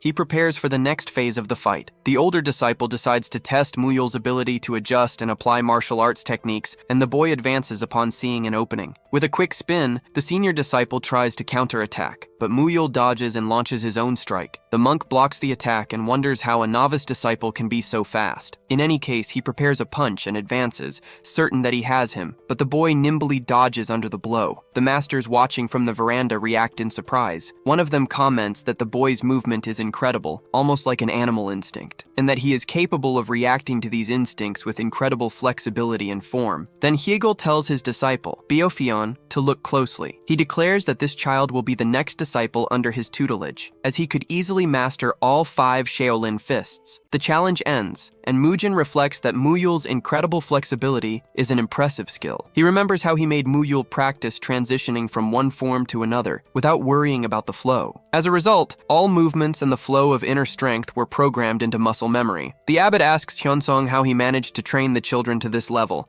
and he replies that the abbot hasn't seen anything yet. Mujin approaches and tells Mugung, "Just don't get nervous." The boy prepares for the fight and vehemently denies that he was nervous. The masters on the veranda question if that can really be a novice disciple. The second-generation disciple stares at the opponent's size. He is surprised by the boy's height. Mugung reflects on the 2 years of intense training he went through to reach this day. The challenge begins, and he runs towards the opponent. Mugyung asks Mujin how he thinks Mugung will fare. Mujin explains that despite his strength, he lacked flexibility, but his extreme work ethic helped him overcome that. This combination of training transformed Mugung into a high-damage tank, and he hits the opponent. The older disciple is pushed back by the impact. He realizes he cannot hold his inner strength against such power. He then decides to use an energy surge to see how the fight unfolds. The older monk concentrates his strength in his fist and delivers a direct counterattack to Mugung's chest. The opponent launches a powerful punch, but the boy prepares to dodge. Surprised, the masters on the veranda observe the fight. One of them comments that the child is not only powerful, but also mixes feints into combat, being the only one to fight equally. Then Master Haidam approaches the other disciples and comments that it's not bad at all. They greet him, and the master asks if that child caught his attention. Haidam observes that the boy strives to minimize unnecessary movements, which is evidence of hard work. He states that, at that level, the young monk could very well become the standard bearer of Shaolin. Aware that everyone is watching him, Mugung prepares to show his strength, but he lets his guard down and is hit by a direct punch to the stomach. From the veranda, Master Hayadam and the disciples watch the scene in silence. A master comments that he still relies on flourishes, and Hayadam agrees that the child still needs to learn. After the fight, Mujin tells Mugung, "Don't get discouraged. Everyone makes mistakes." Then Mugyong is called for the next challenge. Mujin watches him with a serious expression on his face. Mugyong prepares for the challenge, being more dangerous than Muyul or Mugung. He attacks the opponent with an uninterrupted sequence of techniques. The older disciple questions how many techniques he has learned,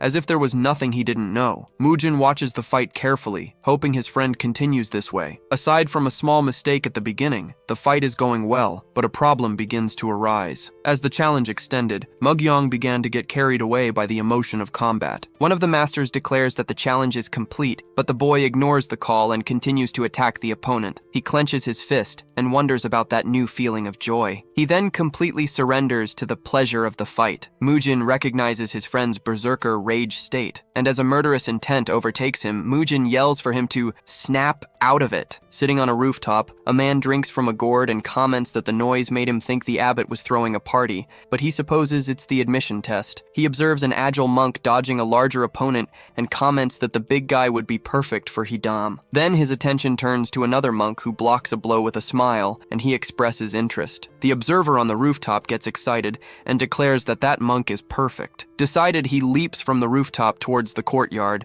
asserting that the fighter is his. In the courtyard, one of the monks is forcefully thrown to the ground. The opponent prepares to use the 18 hands of Dharma technique. From a balcony, the abbot and other masters watch the scene unfold. The blow hits the ground and causes a large collision, but a hand intercepts the attacker's arm before he can complete the movement. The man from the rooftop appears in the middle of the fight, holding the aggressor while calmly drinking. One of the monks recognizes him as Brother Hayagwan, and he confirms his identity. From the balcony, Hyedam reprimands him for daring to drink inside the temple. Hyegwan tosses the gourd back to him and asks Brother Hyedam not to play such jokes. Hyedam catches the gourd and, realizing it contained only water, continues his sermon, saying that while they appreciate hard work, there are limits that cannot be crossed. Hyegwan turns to everyone and announces, "I felt that I should be the one to take in that boy." One of the masters comments to another that the boy is truly capable, but he adds that someone needs to teach him to control his bloodlust, suggesting Hyegwan, the leader of the Death Demon Brigade. The Death Demon Brigade is the only group in Shaolin free from the vow not to kill,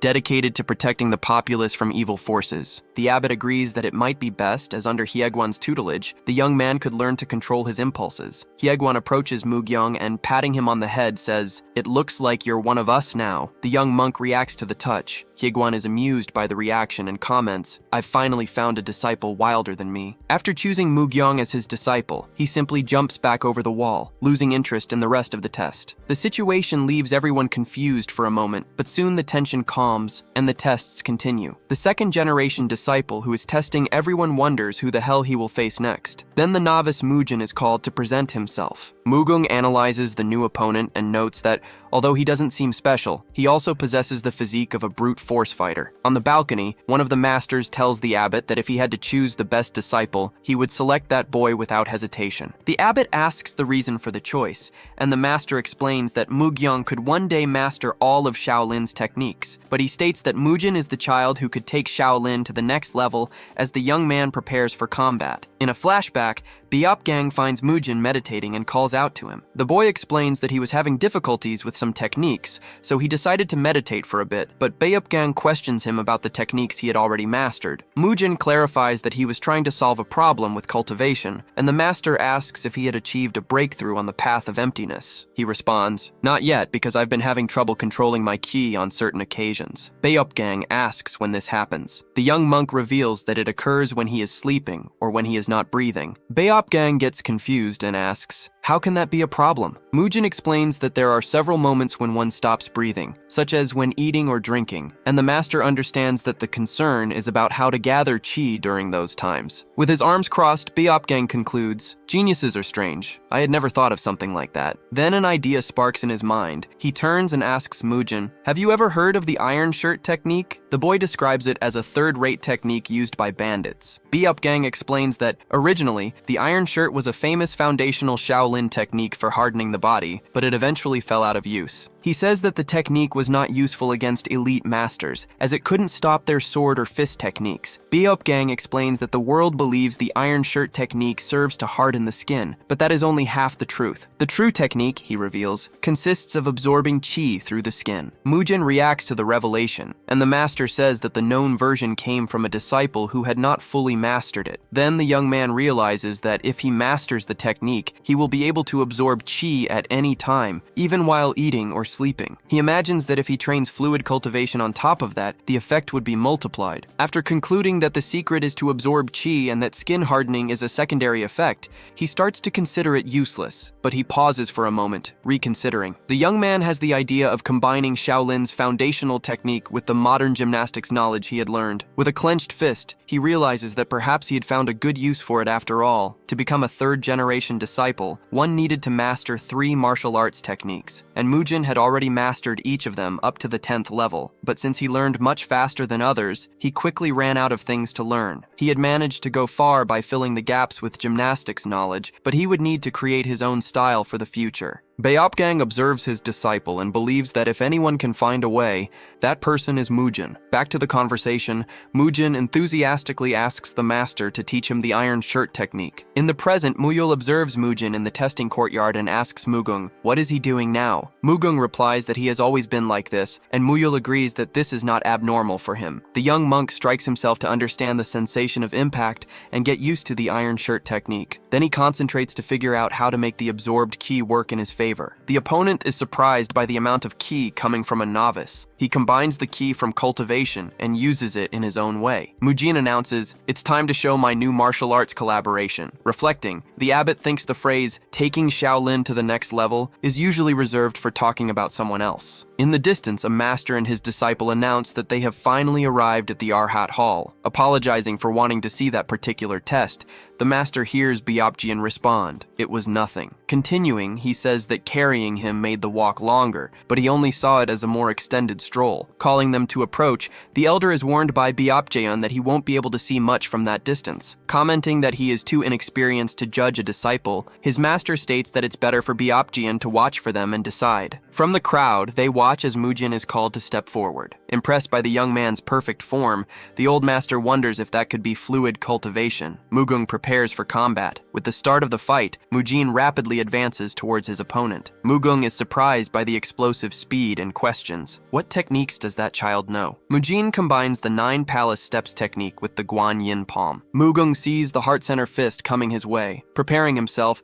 he adjusts his body to receive the impact of the blow. Combining the 9 palace steps and the autumn wind leg to strengthen his lower body, he uses the Guan Yin palm for the center and power increase. In the end, he adds the first form of the chain link fist to strengthen his shoulders, combining the essence of all techniques. With the impact, his opponent is pushed back, revealing his hybrid martial art. Mujin then advances to deliver his second attack. Mugung looks at his own hands, as he has never felt anything like this in 10 years of blocking attacks. Preparing himself again, he sees his opponent's second blow approaching. Mugung moves to the side, dodging the punch, but the blow was a feint, and Mujin surprises him with a quick finger movement. Then he delivers a real punch, intercepted by Mugung's fist. Mugung is surprised by the strength of his opponent's grip. Unable to contain himself, Mujin unleashes a sequence of blows against him. Observing the fight, the master wonders how it's possible to create so much power with so little experience. Limiting himself to fundamental techniques of fist, palm, leg, finger, hand, and foot,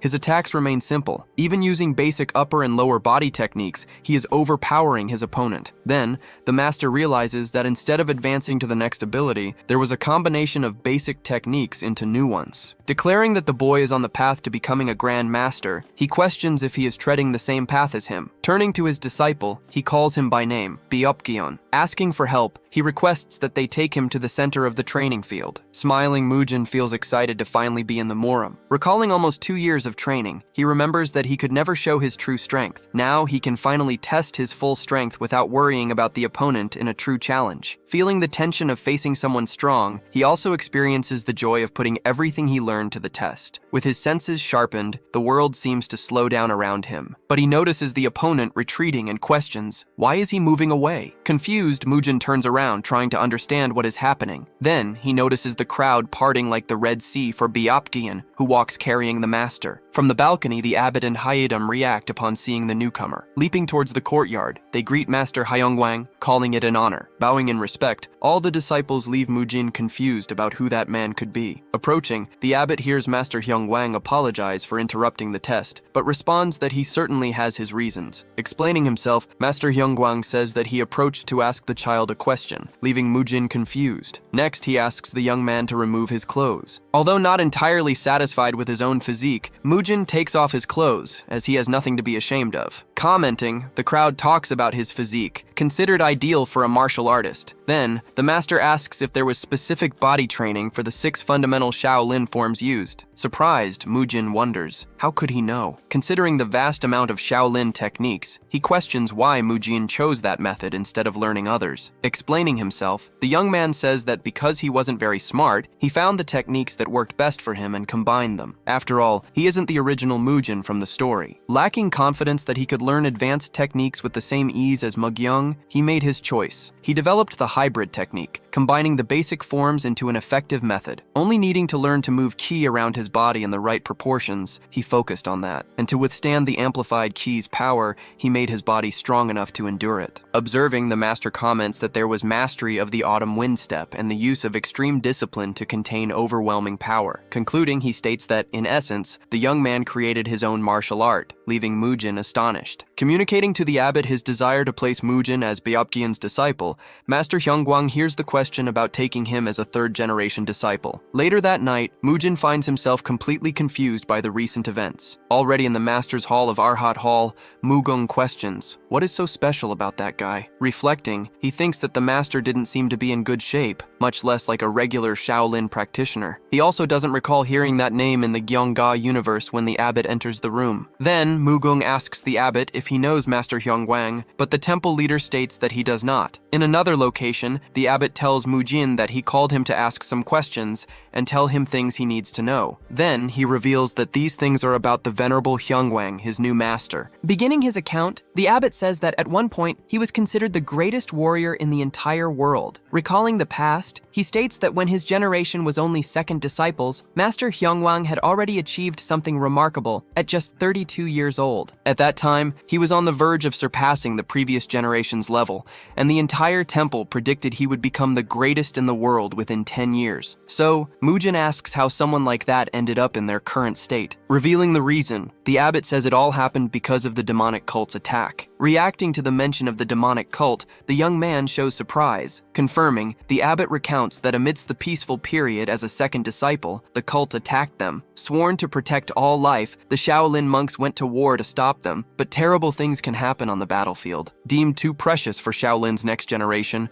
Master Hyong Wang was forbidden from going to war. In his place, the masters of the Gong generation and the first disciples of the Gyum generation departed for combat. Aware that the main forces were fighting elsewhere, the demonic cult sent its elite squad to Shaolin, where only the master and young disciples had remained. But at that time, the master was already one of the greatest warriors on earth, and the elite squad could not defeat him. However, the second and third generation disciples who stayed at the temple were no match for the demonic cult. With no chance against the invaders, the young disciples were easily overwhelmed. Then, the enemies used this weakness to their advantage. During the invasion, one of the enemies attacks Master Hyong Wang. Realizing the young disciples were in danger, he immediately turns around. Leaping over the temple, the master tries to reach them as quickly as possible. The enemy's onslaught results in a violent attack. Wounded, Hyong Wang places himself in front of the disciples and swears the invaders will not leave that place. Throwing himself against them repeatedly, he tries to save them at all costs, and with each assault,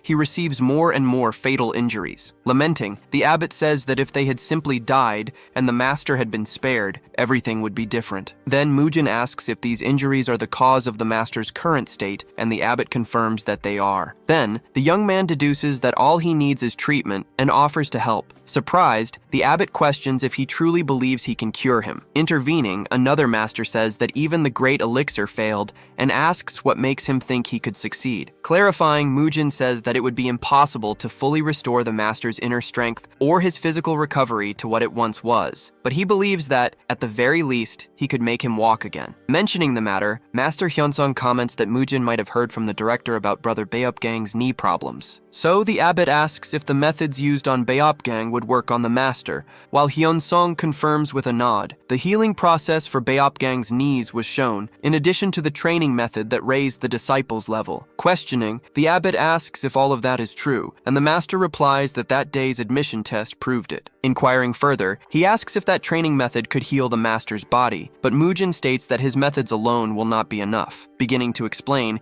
he says he will need a few things, but the abbot slams his hand on the table. Declaring himself, the temple leader affirms that Shaolin will do everything necessary to help the master. All Murim practitioners seek to develop muscles and bones, leading various factions to try and find ways to control this. Everything was tried, from basic acupuncture and tonics to mystical treatments and the breaking of children's bones. Shaolin went through many trials and errors in treating Hyong Wang, but no one succeeded, and the situation ended up worsening. Safely changing bones and muscles takes time and effort, but the admission test showed that Mujin's methods were effective, and since the abbot saw these results with his own eyes, he was sure that that child could cure Master Hyong Wang. Affirming his decision, the abbot says that if more of the great elixir is needed, he himself will make the sacrifice. Declaring next, he states that he will cut off his own arm for it, just like the great Hyega before him. But that was far from what Mujin needed, and he asks if there are techniques in Shaolin that deal with Thunder Qi and Supreme Yang Qi. Confused, the abbot and Master Hyunsung exchange glances at the young man's question. Confirming, the temple leader says that such techniques exist, but questions the reason. Later, Mujin is invited into a room where the abbot and other masters await him. Present in the room, Hyongong acts as the head of the Hall of Discipline and Beopgang's master, and Brother Haidam, practitioner of the immovable diamond body technique, is also there. Commenting, Mujin says that he heard the details on the way and deduces that Hyongong must be Beopgang's master. Stepping forward, the two masters tell him to say what they need to do, as they will do anything to help Master Hyong Wang. Then, Mujin rolls up his sleeve. Asking for something specific, he requests that they demonstrate the weakest divine thunder palm on his arm. Questioning, Hyong asks what he means by such a strange request. Explaining, the young man says he presumed they were planning a procedure to burn a blockage in a meridian. Clarifying further, he states that he doesn't need enough thunder chi to burn, but the smallest possible flow. Agreeing to try, Hyong approaches to touch Mujin's arm. Then, he uses a weak version of the divine thunder palm and asks how it went. Questioning again, Hyong asks if the intention is to electrocute Master Hyong Wang, while Mujin wonders if that was too much. Stating firmly, Mujin says that Master Hyong Wang will not be able to withstand so much power, and that the force will need to be reduced by more than half. Questioning, Hyong asks if that is a challenge, and confidently states that he can do it. Trying to advise caution to safely treat the master, Mujin is interrupted when Hyong screams, "I can do it." To properly treat Master Hyong Wang, physiotherapy equipment that doesn't exist in that world would be needed, as he is older and weaker than Beopgang. Starting from a simple idea, Mujin observes Hyong demonstrate an extremely weak version of the divine thunder palm, which he approves as perfect. Seeking something specific, he wanted to recreate equipment found in any physical therapy clinic. In fact, he was recreating an electrical stimulation therapy machine. Questioning, Hyong asks if the intention is to make the thunder chi flow into the muscles, and Mujin confirms that is correct. Explaining, he says that sending a weak thunder chi to the muscles promotes muscle activity and blood circulation, increasing contraction and growth. Then, Hyong questions if just letting the chi flow can cause all this, and how long the treatment will take to show results. Affirming, Hyedam says he will need to examine Master Hyong directly, but that the results should appear in about a month. Preparing to explain, Mujin begins to detail what Master Hyedam's function will be. He says that just like Master Hyong, it will be necessary to use the supreme yang chi, and Hyedam agrees to help if his techniques are useful. Moving forward, the master projects his palm with full force towards Mujin. With the impact, Mujin recoils and warns him that it cannot be done that way. Instructing, he asks him not to extend his arm, explaining that the technique needs to be much weaker. Demonstrating, Mujin explains that when using the supreme yang chi, one simply needs to point the palm in the general direction, just as the sun hovers in the sky. Instead of shooting out the energy, he instructs that it should just flow gently from the palm of the hand. After the adjustment, Mujin analyzes the temperature and states that it is now perfect. Explaining the analogy, he says that just as Hyong acts as an electrical stimulation therapy machine, Hyedam's role would be different. Acting as an infrared therapy machine, Hyedam will need to maintain the technique for about half an hour. The thermal energy will warm the skin, relieve muscle fatigue, and aid circulation, as well as purify muscles and joints. As the explanation continues, Hyedam interrupts and questions, "Will that really work?" Questioned, Mujin asks him to clarify what he means, and the master asks, "Can those techniques really cure our master?" Acknowledging the achievements, he admits that the work with Beopgang and the Arhat Hall was impressive, but emphasizes that the master's case is much more serious. Then Hyedam asks, "How can we trust a technique that only this young man knows?" Understanding the distrust, Mujin knows he is an expert in his own way and that all he wants is to help. Revealing a detail, it becomes clear that Mujin, as Ganghyuk Choi, was not just a personal trainer, but a state-certified physical therapist. Delving deeper, he studied yoga, weight training, and all other exercises, even learning about diet and nutrition. All this study came about to recover from a serious injury, and the effort not only cured him, but changed his life. A memory reveals a young Ganghyuk studying for the certification. Being an expert in training, nutrition, yoga, Pilates, and rehabilitation techniques, he was the right person for the task. If anyone in that era would be able to diagnose and treat Hyong Wang properly, that person was Mujin. Back in the present, he decides not to hold back and admits he was shocked by how bad the master's condition was. Stating his position, he says that he has studied treatment techniques and will do everything to improve him. "I will seek another path if you don't like my methods." Reflecting, the masters think that all known methods have failed, but this was a completely new approach. Considering the situation, they assess that if the boy's techniques can help the Grand Master, there is still a glimmer of hope. Hyedam does not discard this hope without good reason. Confirming, Hyedam asks, "Will it take about a month?" Mujin replies, "Yes." So, it is decided that they will follow the instructions for a month. But the master warns, if there is no improvement, Mujin will be punished for crimes against the elders. Calmly, the young man states, "I understand. Smiling, Mujin says that this means they need to improve the precision of the techniques, and he invites them. Let's try again. Realizing the situation, Hidam feels that perhaps he is right, and that his gestures do not seem empty. After another session, the abbot dismisses Mujin so he can prepare for the next day. Then, the abbot asks, "What did you think?" Hyong Wang comments, "It was difficult to release a controlled amount of weak energy." Commenting to Hayadam, he says, "This could be useful outside of the treatment. I never thought of using the techniques that way." Explaining, the abbot says that the supreme Yang Qi approach is similar to its use in martial arts to control a person's temperament. It is shown that masters of secret Yin techniques are cold,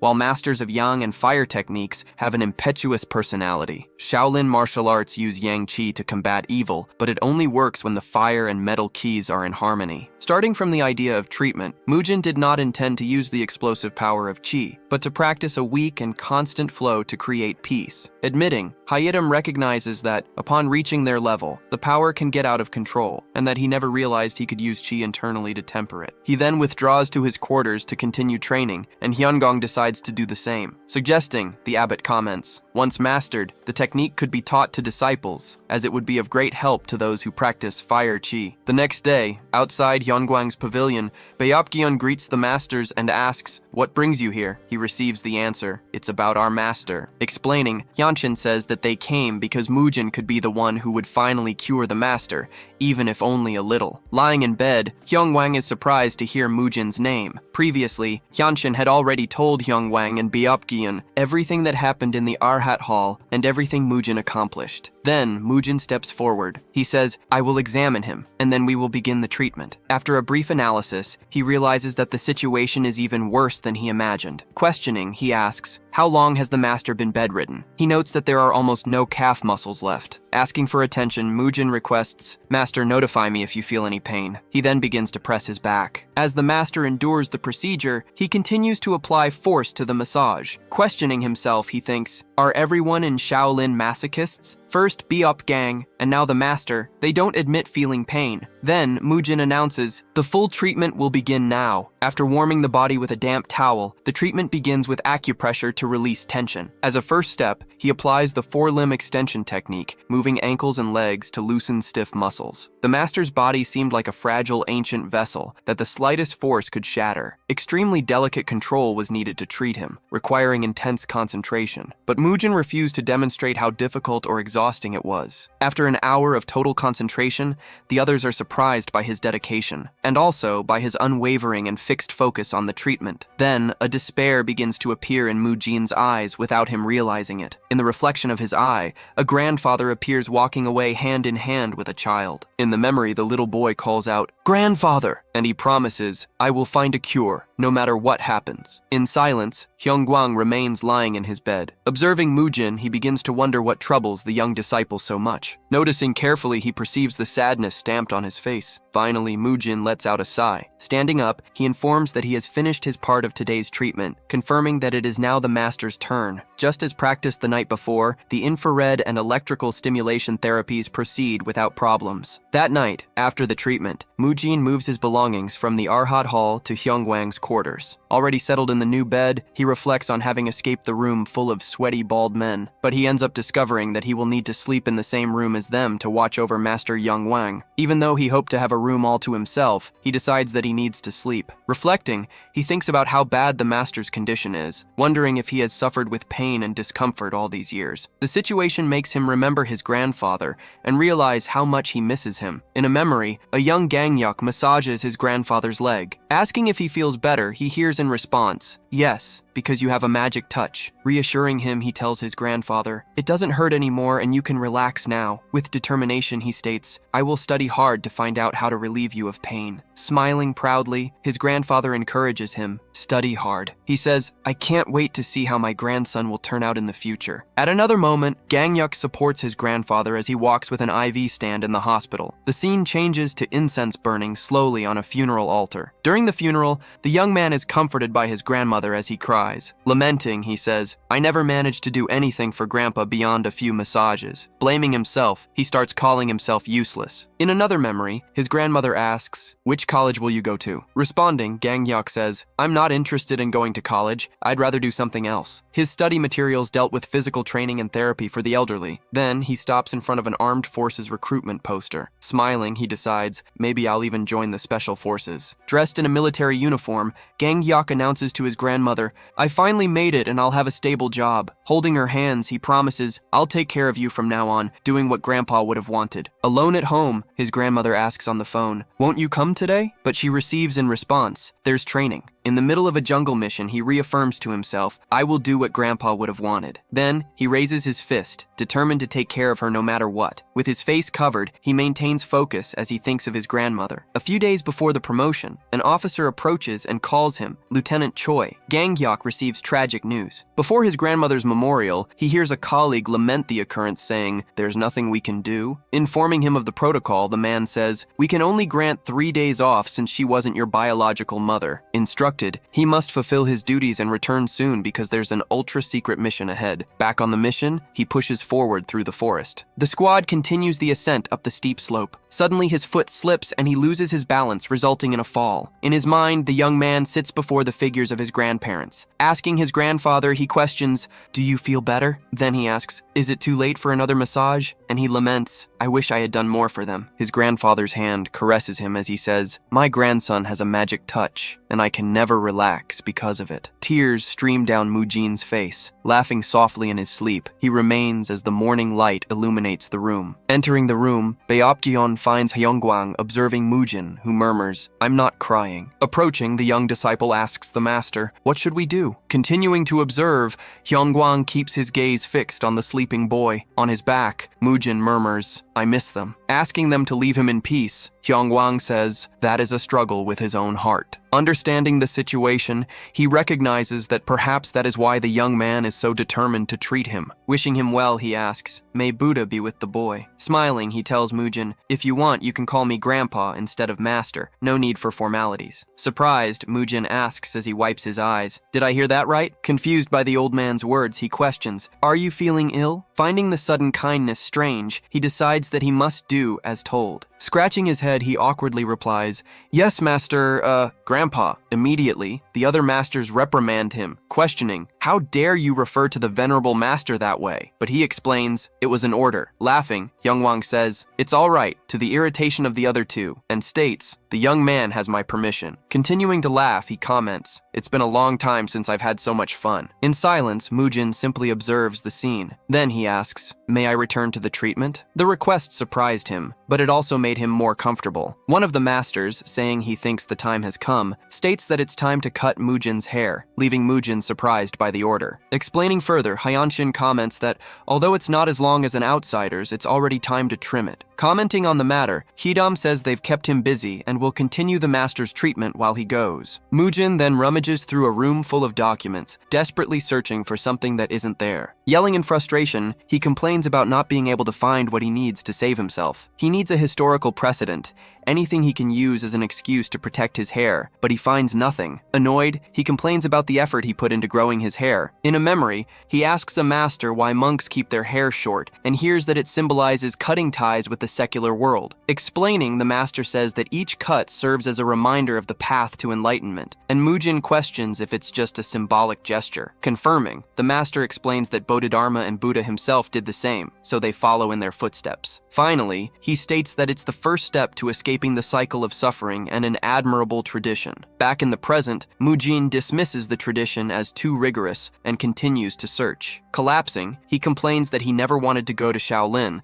and that he merely fell asleep reading a novel and woke up there. Suddenly, he stops and questions how on earth he ended up in that world. Trying to remember, he goes through the hospital, the gym, a live broadcast, and finally reading a Shaolin novel before sleeping. Then, the memory of the hospital stands out in his mind. Diagnosed by the doctor with stress-induced baldness, he was warned that he could become completely bald. Grabbing his head in despair, he reacts to the memory. Running distraught, he feels even more embarrassed, because besides the doctor's warning, he would now have to shave everything off. Recalling, he remembers the master's explanation of how cutting hair symbolizes cutting ties with the secular world. world, but he reflects that cutting ties with the world doesn't necessarily have to be related to hair. Smiling, he realizes he needs something no one from that era would do. Concluding, he understands that he just needs to show he has cut ties with the current world, and he runs out of the room. The next day, everything seems peaceful at the temple. Entering the room with a box in his hands, Byobjin announces the return of training. Questioning, Hyunshin asks if the scissors and razor weren't delivered, and the disciple confirms they were. Turning to Mujin, the master then asks why his hair wasn't cut. Stating calmly, Mujin says, "I cut my hair." The abbot is astonished and questions how that could be considered a haircut. Recalling the teaching, he remembers that cutting hair means cutting ties with the outside world, and he felt that this would be a better way to do it. Arguing, he says, "No one would look at this haircut and think I'm still connected to the normal world." Furthermore, he explains that he shaved the Buddha symbol on the side to honor him in his own way. Asking proudly, he questions, "Isn't the idea admirable, despite it just being a modern cut?" Remaining impassive, Hyunshin and Byobjin are not impressed by the justification. Laughing, Hyong Wang thinks the idea is brilliant and states that the meaning is more important than the rules. At that moment, Hyegol arrives at the door and asks for permission to enter. Entering, he immediately questions, "What strange hair is that?" He remembers that he was sent to cut it. Explaining himself, Mujin says that to cut ties with the world and honor Buddha, he decided that this hairstyle was the best, and that his grandfather also approved. Reprimanding him, Hyegol states, "Hair is a symbol of worldly desire, and cutting it represents the path to enlightenment." With complete innocence, Mujin replies,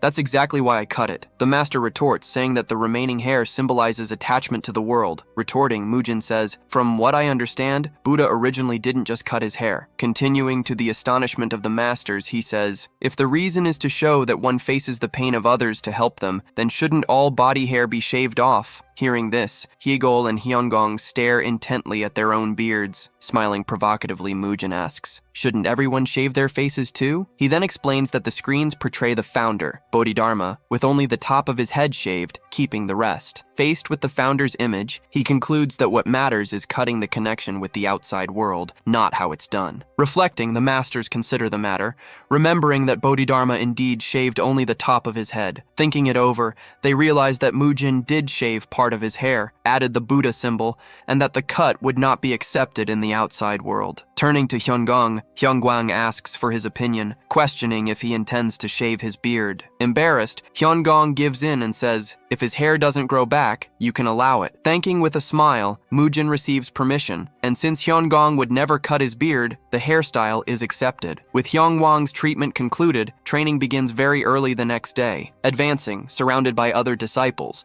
Byobjin confronts Mujin and yells, "What on earth is that hair?" Answering cheerfully, Mujin says, "Master Hyong authorized it." Byobjin is shocked. Suspicious, the Inquisitor questions if the master really allowed it.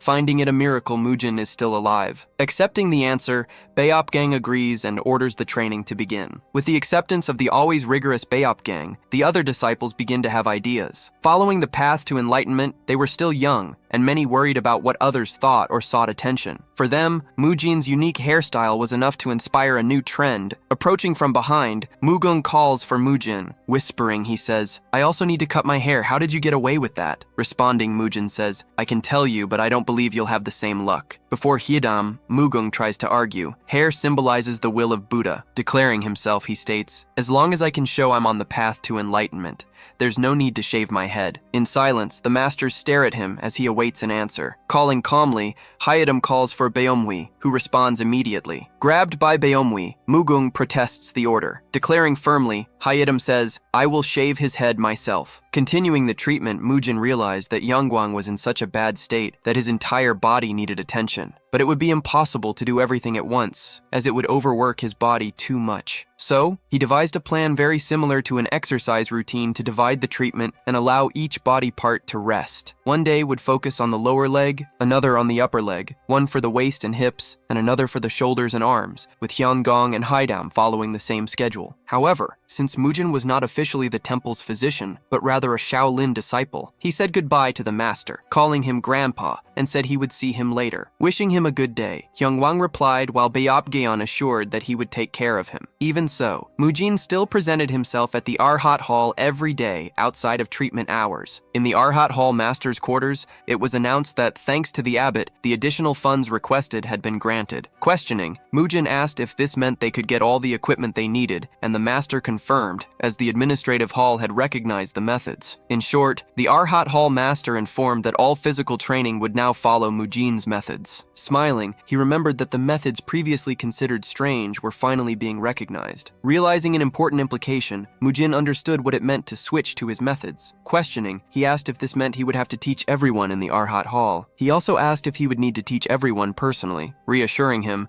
the Arhat Hall master said that he just needed to teach the second-level disciples how to use the equipment. Then, he handed him a stack of papers, and Mujin asked what all of it was for. Asking for attention, the master said that he should write down any additional equipment he needed, with detailed explanations. With a smile, Mujin could barely wait, as with the new equipment, he would be able to conduct more modern training. Questioning again, he asked if it would be possible to get equipment for another location, and if he could order more. Finally, he clarified that he would like to request equipment to help his grandpa, Master Hyong Wang. Worried, the master feared that the exercise would be too much for him, but Mujin explained that it was therapeutic equipment, completely different. Not understanding what it was about, he listened carefully to what Mujin had in mind for Hyong Wang. The plan involved the use of Pilates, which, although seen today as an exercise for women, was originally created for the rehabilitation of injured veterans. In other words, it was perfect for Hyong Wang. Agreeing, the master stated that the administrative hall would not deny the request and authorized him to proceed. Starting to write about the Pilates equipment, Mujin stopped halfway. Then he noticed a problem and wondered if such equipment could be manufactured in this era. Most Pilates equipment, like foam rollers and resistance bands, is made with materials such as rubber and plastic. Since none of that existed at that time, Mujin planned replacements using springs and metal frames wrapped in thick leather. Realizing the cost would be enormous, he threw the list to the master and left, leaving him worried about the temple's bankruptcy. 2 hours later, Mujin finally finished the meeting with Hyunsung. His friends greeted him and called him to eat, commenting that he was a bit late today. Then, Mugung asked what happened to his hair, noticing the radical change in his look. Starting to explain,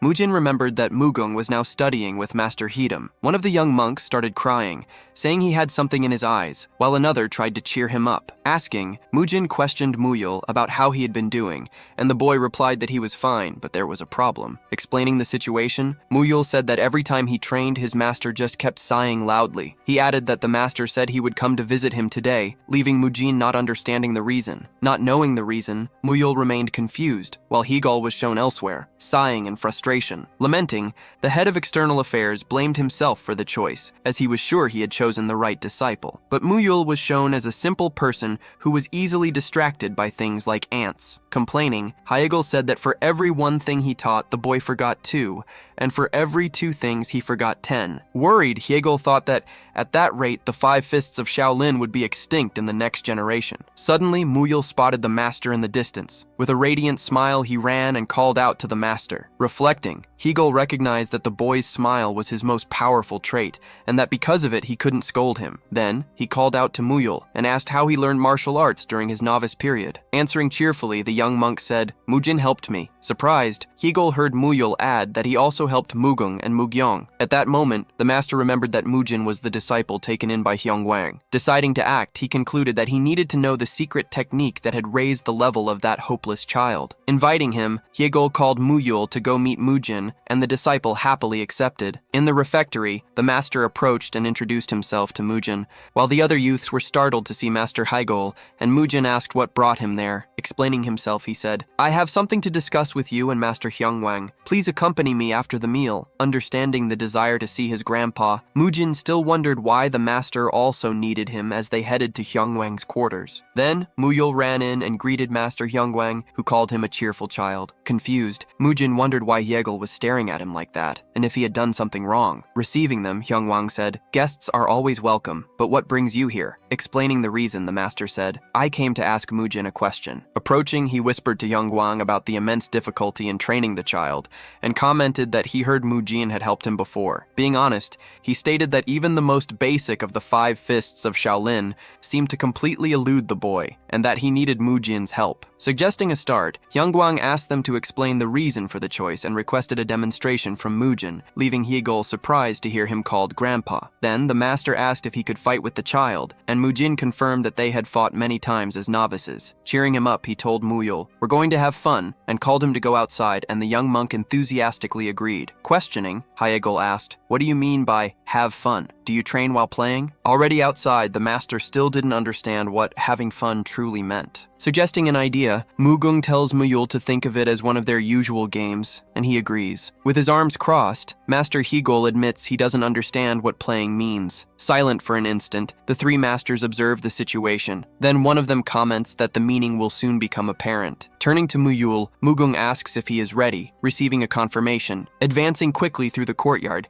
he leaps towards Muyul and shouts, "Let's play like the old days!" The story introduces the martial art known as the 5 Shaolin Fists, a style invented by Bodhidharma, and it was supposedly modeled after the movements of 5 animals. While other Shaolin styles focus on restriction, this one deals with the release of energy and free expression. Instead of following the path of Buddha to enlightenment, the practitioner forges their own path. Because of this, the reputation of the 5 Fists has always been on the verge of being out of control. Hyegol is the only master of the style and feels a heavy responsibility to keep it alive. Commenting, Master Hyong Wang says that Hyegol rushed, and the disciple asks why. Explaining, Master Hyong Wang states that Muyul is perfectly suited for the 5 Shaolin Fists. His movements are eccentric and unique, with a very creative expression. Concluding, he says that Hyegol must be worried about choosing the wrong heir, condemning the future of the style. Interrupting Mugung's attack, Mujin says, "That's enough." Asking, Mugung questions if it was fun, and Muyul enthusiastically agrees while they bump fists. Instructing, Master Hyong Wang tells Hyegol to take Mujin with him, stating that the disciple's problem should be shared among the masters, and he also asks him to teach Mujin the 5 Fists, as he wants him to learn the same as Muyul. Surprised, Hyegol and Mugung react to the decision, while Muyul celebrates the idea of training together. Arguing, Hyegol says that the 5 Fists are the opposite of other Shaolin styles, but the master assures him there is no reason to worry. Turning to Mujin, he says, "Don't forget one thing." Explaining, he states that what can be seen doesn't matter, but rather the true meaning behind everything. Reacting, Mujin absorbs those words. As Master Hyong Wang and his disciple withdraw, Hyegol bows and promises that he will learn as much as he can. The next day, Mujin begins training in the 5 Shaolin Fists, and he finds himself back at the training grounds. Commenting, Muyul says it's the first time they've trained alone since he got injured, and Mugung agrees. Observing the two, Hyegol wonders why Master Hyong Wang made him train Mujin, questioning if he now has 2 problems instead of 1. Knowing how the master must feel, Mugung understands the confusion and frustration of suddenly receiving a second student, but he remembers that his grandfather was a great master, and certainly had a reason for the decision. In any case, Hyegol announces that he will teach both of them, and Mujin decides that he might as well learn what he can. Then, the master begins the lesson on Bodhidharma's 5 Fists, asking Mujin to observe carefully and learn. Explaining,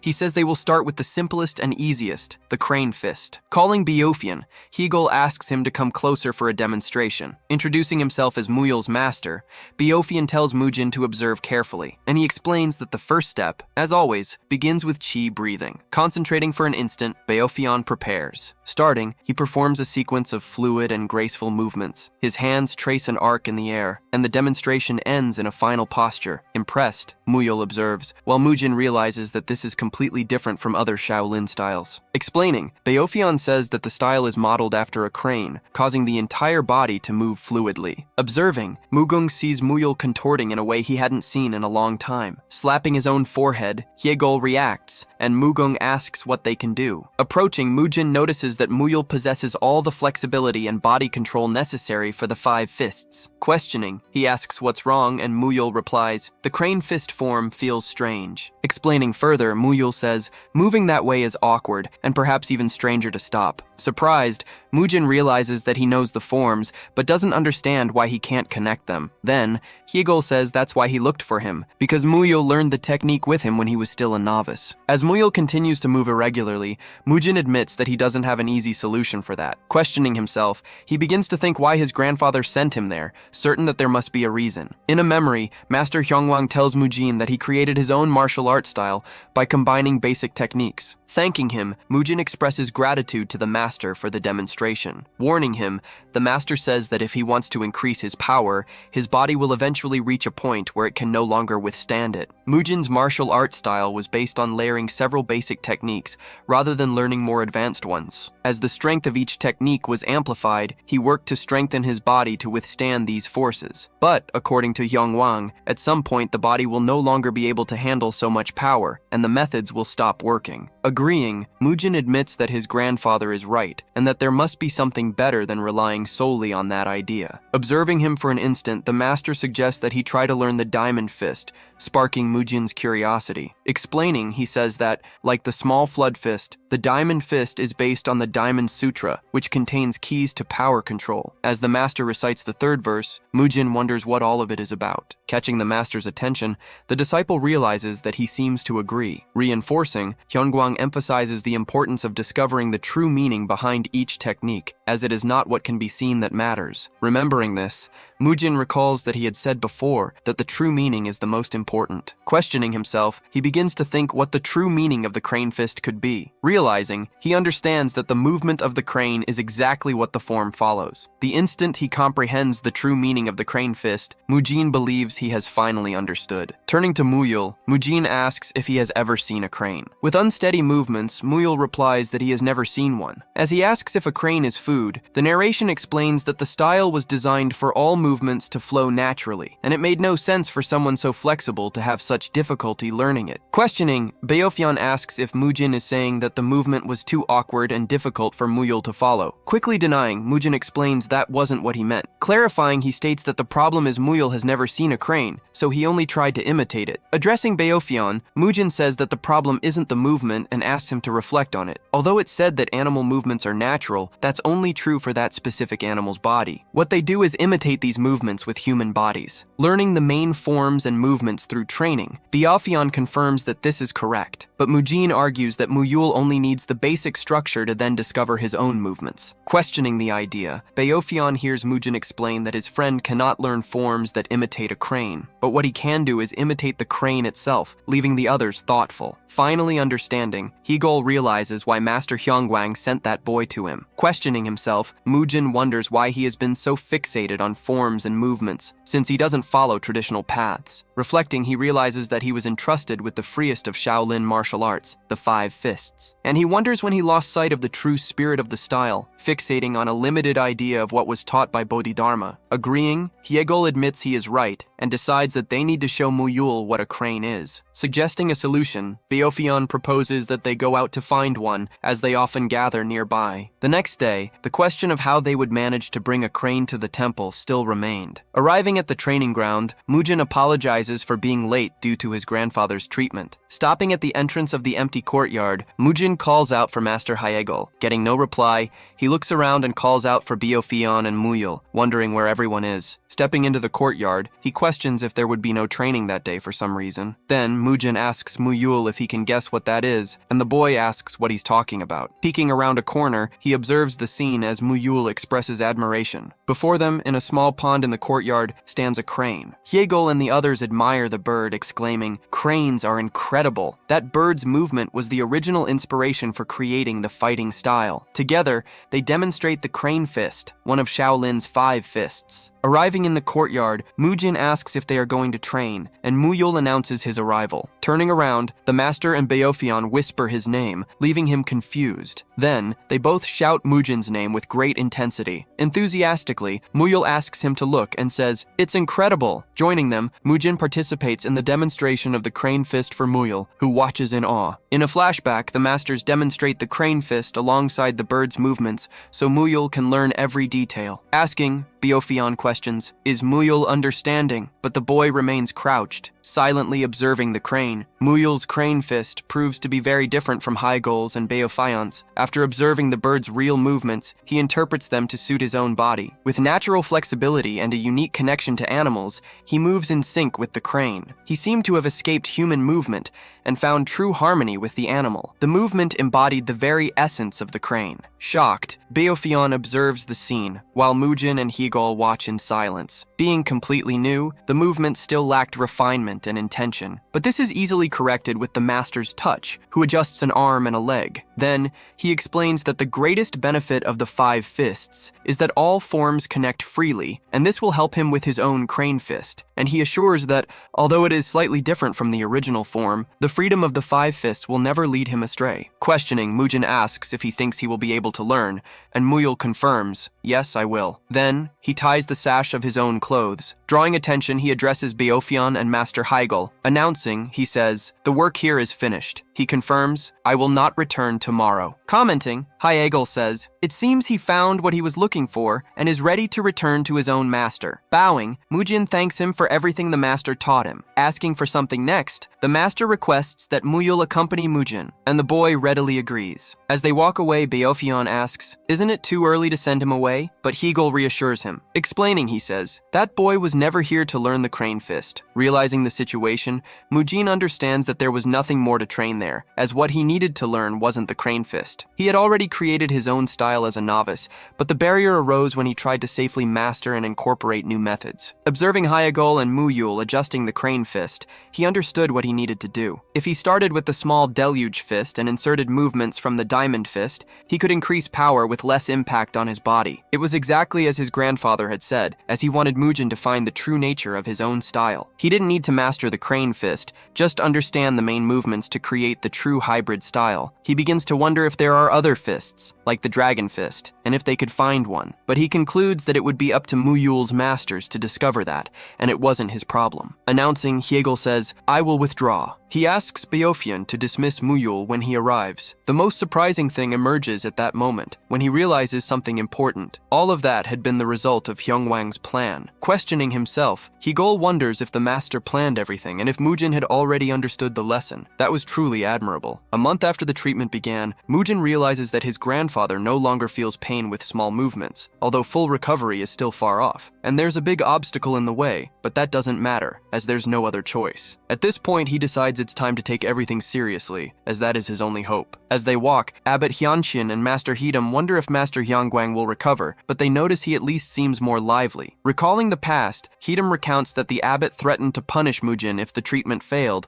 but then hears that the threat only served to make him take the situation seriously. Then, the abbot states that, in any case, it's best for them to hurry. In Hyong Wang's quarters, Mujin prepares to begin the treatment. As the door opens, the masters enter and ask what was so serious that he called for them. Turning to the abbot, he asks for a moment and explains that he's almost done with his grandfather's physical therapy. Observing the scene, the abbot shows an expression of surprise. Questioning, Hyong Wang asks if today is the day to work on the hips, since yesterday was the legs, and Mujin confirms. Rushing towards them, the abbot questions if Master Hyong Wang should be moving like that. Responding calmly, Hyong Wang says, "It has become much easier, and that was just a light stretch." The answer leaves the abbot stunned. As for Master Hyong Wang, that was by no means a common movement. Before, he could barely breathe, didn't move beyond his own body, and felt intense pain even when being carried. Outside the quarters, Hyedam questions if the treatment is working, and Hyunxian admits he never imagined seeing the master move on his own. Recalling, the abbot remembers that Mujin had said a month would be enough, and confirms that the effects are already visible. Admitting the truth, Hyedam confesses he doubted the techniques, but is surprised by their effectiveness. Informing of the decision, Hyunxian says he asked Mujin to come to them after the treatment,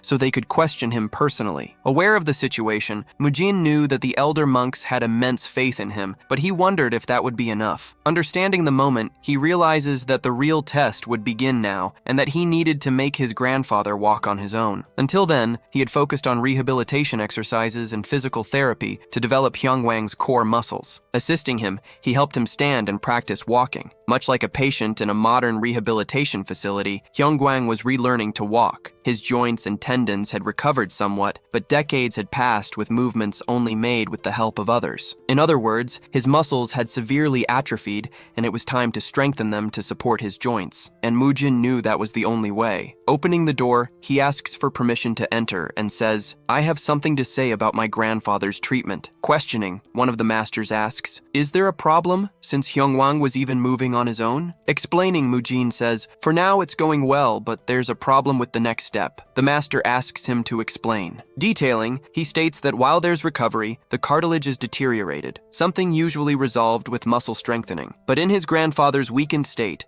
the exercises needed to build muscle would put excessive pressure on his joints and worsen the situation. Questioning, one of the masters asks, "Are you raising the problem because you already have a solution in mind?" Commenting, another master says, "The treatment has been successful so far, and the achievements have been admirable." Encouraging, they ask him to share any method he knows, ensuring they will listen with an open mind. Preparing himself, Mujin proceeds to state what his grandfather truly needs. Stating clearly, he says, "The solution is to eat meat." This leaves the masters in silence. The word meat echoes in the room, while the narration explains that its necessity for building muscles is a controversial topic. Many vegetarian kinesiologists insist that a meat-free diet is sufficient, and as an expert, Gang-yok also studied the matter. Although both proteins are made of amino acids, the central issue lies in how the body absorbs them. With advanced age, Hyong Wang's digestive system cannot handle large volumes of food, requiring protein sources from meat. But this was the legendary Shaolin order,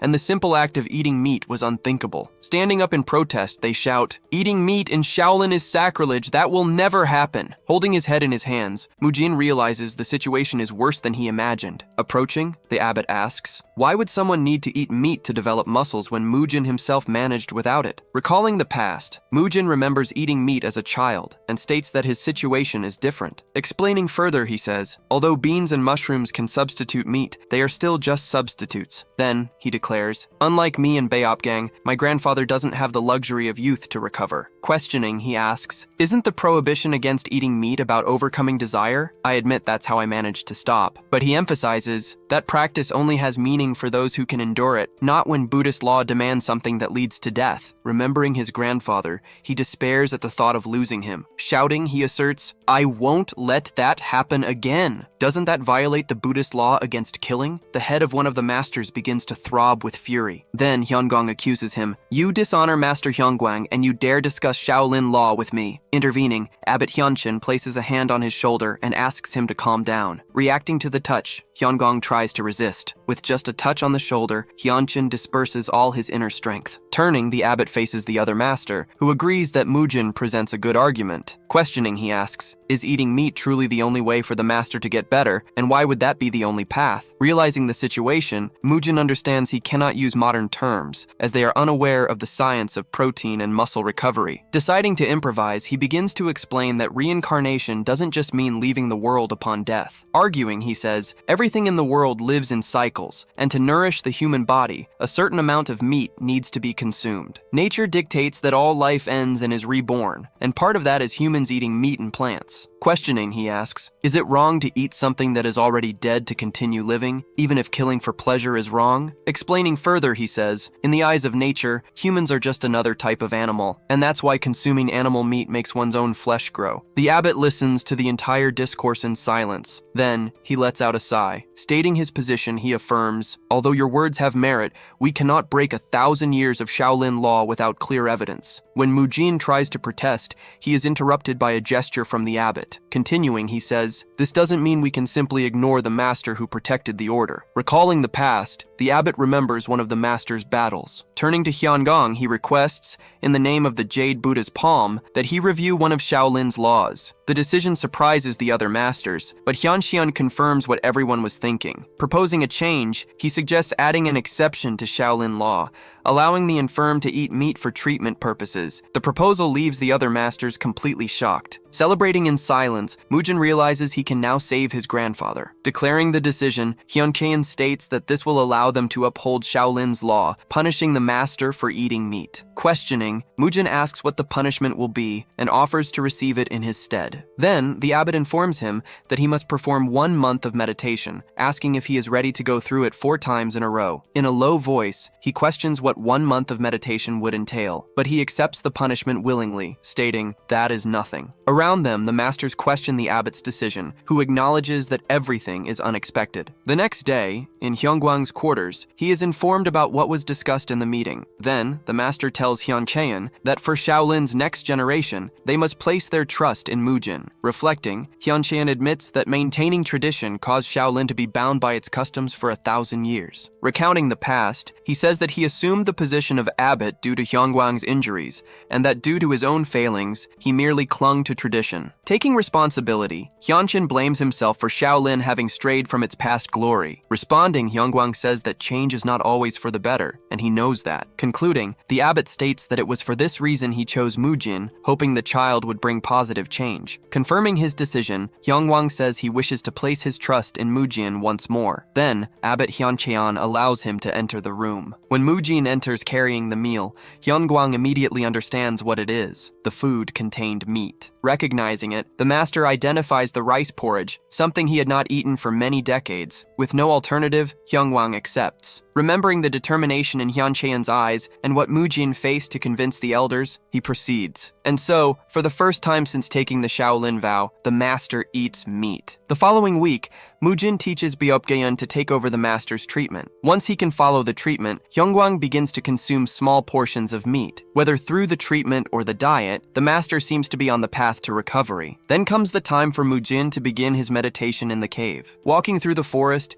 he thinks he never imagined returning there, but he needs to do what must be done. As he approaches the cave, he remembers being dragged there as a novice. His original plans involved meditating for a bit, hunting and eating meat, living in survival mode for a while. But now, with Hyun Chaeyeon present, he invites him into the cave. Remembering the meeting, Mujin recalls when the abbot said he knew the situation was unexpected. Declaring the decision, Hyun Chaeyeon says he will accept the same punishment as Mujin. Surprised, the young man asks if he plans to join the meditation, and the abbot confirms. Realizing the situation, he understands that this is how the law was changed, and that he is now in a complicated position. As soon as they sit down, Hyun Chaeyeon begins to recite Buddhist scriptures, and Mujin feels his body unable to move. Continuing the recitation, the abbot makes the young man realize that he seems to be mixing all the sutras. In silence, Mujin simply listens. Suddenly, he realizes something is wrong as the abbot shouldn't be chanting sutras. Remembering his studies, he understands that Hyun Chaeyeon is mixing the sutras on purpose. Passages from different texts are recited in an unusual order. As he meditates, Mujin begins to search for a pattern in that sequence. Then, he realizes that they all belong to essential texts he studied and are linked to martial arts techniques. With that in mind, he starts paying more attention to the chants, associating each passage with a technique. And so, a visualization training begins. In his mind, he visualizes the first form as a straight punch and the sixth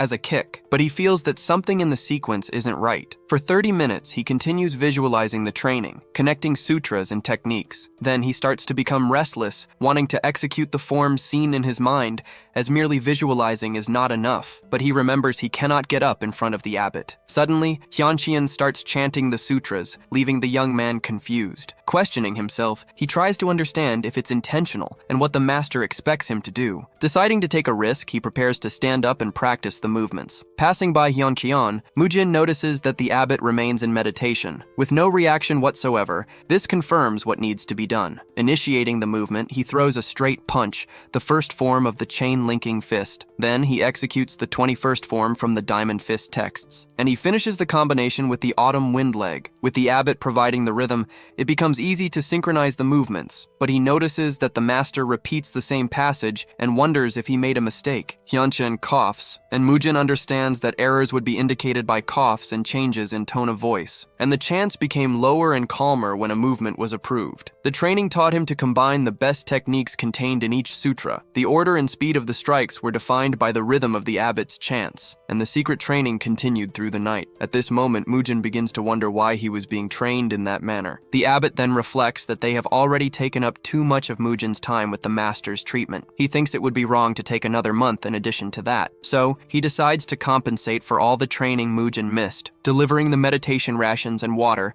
a monk asks them to eat. Then, Hyuncheon and Mujin enter the cave. Sitting down, Mujin realizes he was almost caught training and couldn't sense the presence of whoever had arrived. Understanding the situation, he realizes the abbot's cough was a warning and that the training was being permitted. But he can't stay still anymore and feels the need to leave. Watching him go, Hyuncheon thinks the cave is too cramped for proper training. However, Mujin doesn't leave to train but to get protein, asking a rabbit to go find its parents. Meanwhile, Beopjin notices that the master has changed remarkably. Thanks to the meat diet and rehabilitation treatment, Hyong Wang had visibly improved. His formerly weak and thin form now showed small signs of muscle development. And with this improvement, he could already move without Beopgyeon's help. Notified that the time had come, another disciple appears, and Beopgyeon withdraws to prepare lunch. Watching him leave, Hyong Wang remains silent. Reflecting, he realizes that the change in his body was prevented by his own stubbornness. Then, he remembers how the abbot blamed himself for rigidly following tradition. Even though he didn't agree before, he now understands why the abbot blamed himself so much. Because he realizes he wouldn't have acted differently if he were in his shoes. Admitting it to himself, he recognizes that he too was foolish. Recalling the past, he remembers saying that meaning is more important than rules. Unable to walk, he couldn't see what now becomes clear as he stands. Questioning himself, he asks why they became so fixated on ascetic practice just because it was Shaolin tradition. Remembering the past, he recalls the day the demonic faction invaded and he lost his martial arts. At that moment, everyone was worried, but young Hyung Wang insisted he was fine. In reality, he was consumed by agony. At his peak, he believed he understood the 5 natures, martial arts, and scriptures. As he weakened, he couldn't accept these lessons because his ki center had been destroyed. Now, however, this becomes possible again, thanks to another person's stubbornness. Reflecting in silence, Hyung Wang thinks that even if the temple disappears one day, it will remain in his heart. Then, he sits in meditation under the rain, reciting a mantra about awakening. The one who achieved the 5 natures now joins the one who became enlightened. Awakening to the highest level, he becomes completely free. Reflecting, the master thinks about the immensity of qi in the world and the human body's limitation to contain it. Walking through a temple corridor, Hyungong suddenly stops as he feels a powerful qi. Moving at high speed, he crosses the courtyard. Recognizing the qi as Hyong Wang's, he notices a different and unknown flow. Looking up towards the cliff, he questions what could have happened. Meanwhile, Hyagal and other monks arrive at the courtyard. Abbot Hyuncheon looks up, considering the situation impossible. Observing, Hyungong sees the master's qi explode and wonders if he has achieved enlightenment and nirvana. On the cliff, Hyong Wang continues his meditation. An immense energy rises towards the sky, visible to the entire temple. Noticing that the rain has stopped,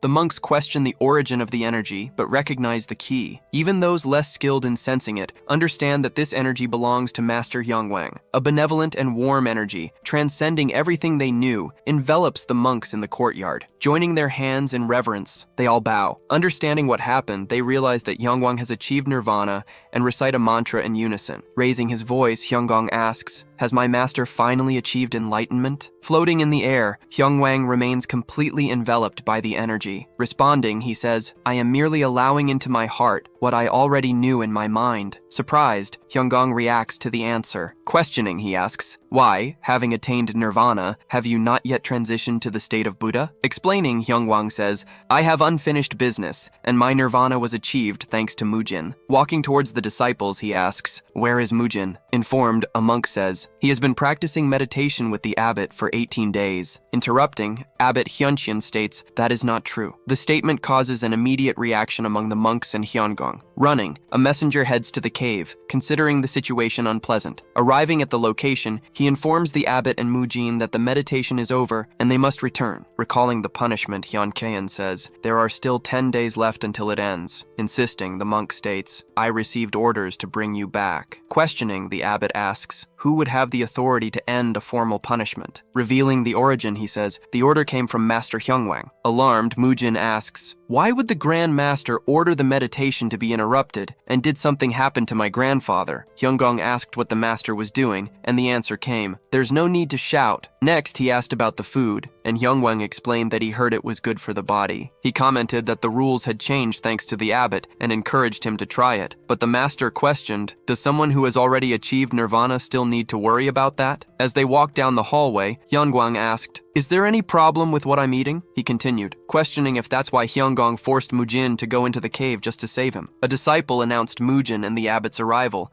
and Hyong Wang invited them in. Mujin commented in a low voice to the abbot, "I feared the worst for being called so suddenly, but my worry was unnecessary." Deciding to enter, the young man advanced while the abbot wondered what the problem could be. As they approached, both Mujin and the abbot smelled something coming from inside the room. Revealing the scene, Hyong Wang showed a grand banquet and told Hyong Wang, "You cannot go to the state of Buddha with so much still to experience." Declaring his position, Hyong Wang affirmed that he would say no more. The master thanked him for his understanding before calling Mujin. Standing at the door, Mujin was completely shocked by the scene in front of him. Confused, he asked himself, "What is happening?" Hyong Wang questioned. "Isn't it obvious?" Smiling, he declared, "I am taking care of my own body." Turning to Hyong Wang for explanations, Mujin heard the master affirm that he ate nothing, as it was Hyong Wang's request. Flexing his arm, Hyong Wang said, "For a long time I could barely move, but now, thanks to the meat, I am much better." Stating firmly, he declared, "We couldn't imprison Mujin in a cave because those who do the right thing cannot be considered guilty." Dismissing him, Hyong Wang told Mujin to train and asked the abbot to stay. The young man took the opportunity to leave, leaving Hyunchin behind. After hearing what happened, Mujin complained. Grandfather reached nirvana, but he transformed into that because of his love for meat. But there was also good news, as the equipment he had requested from the Grandmaster had finally arrived. Byopgian commented, "Now you can train as much as you want." Coming across the scene,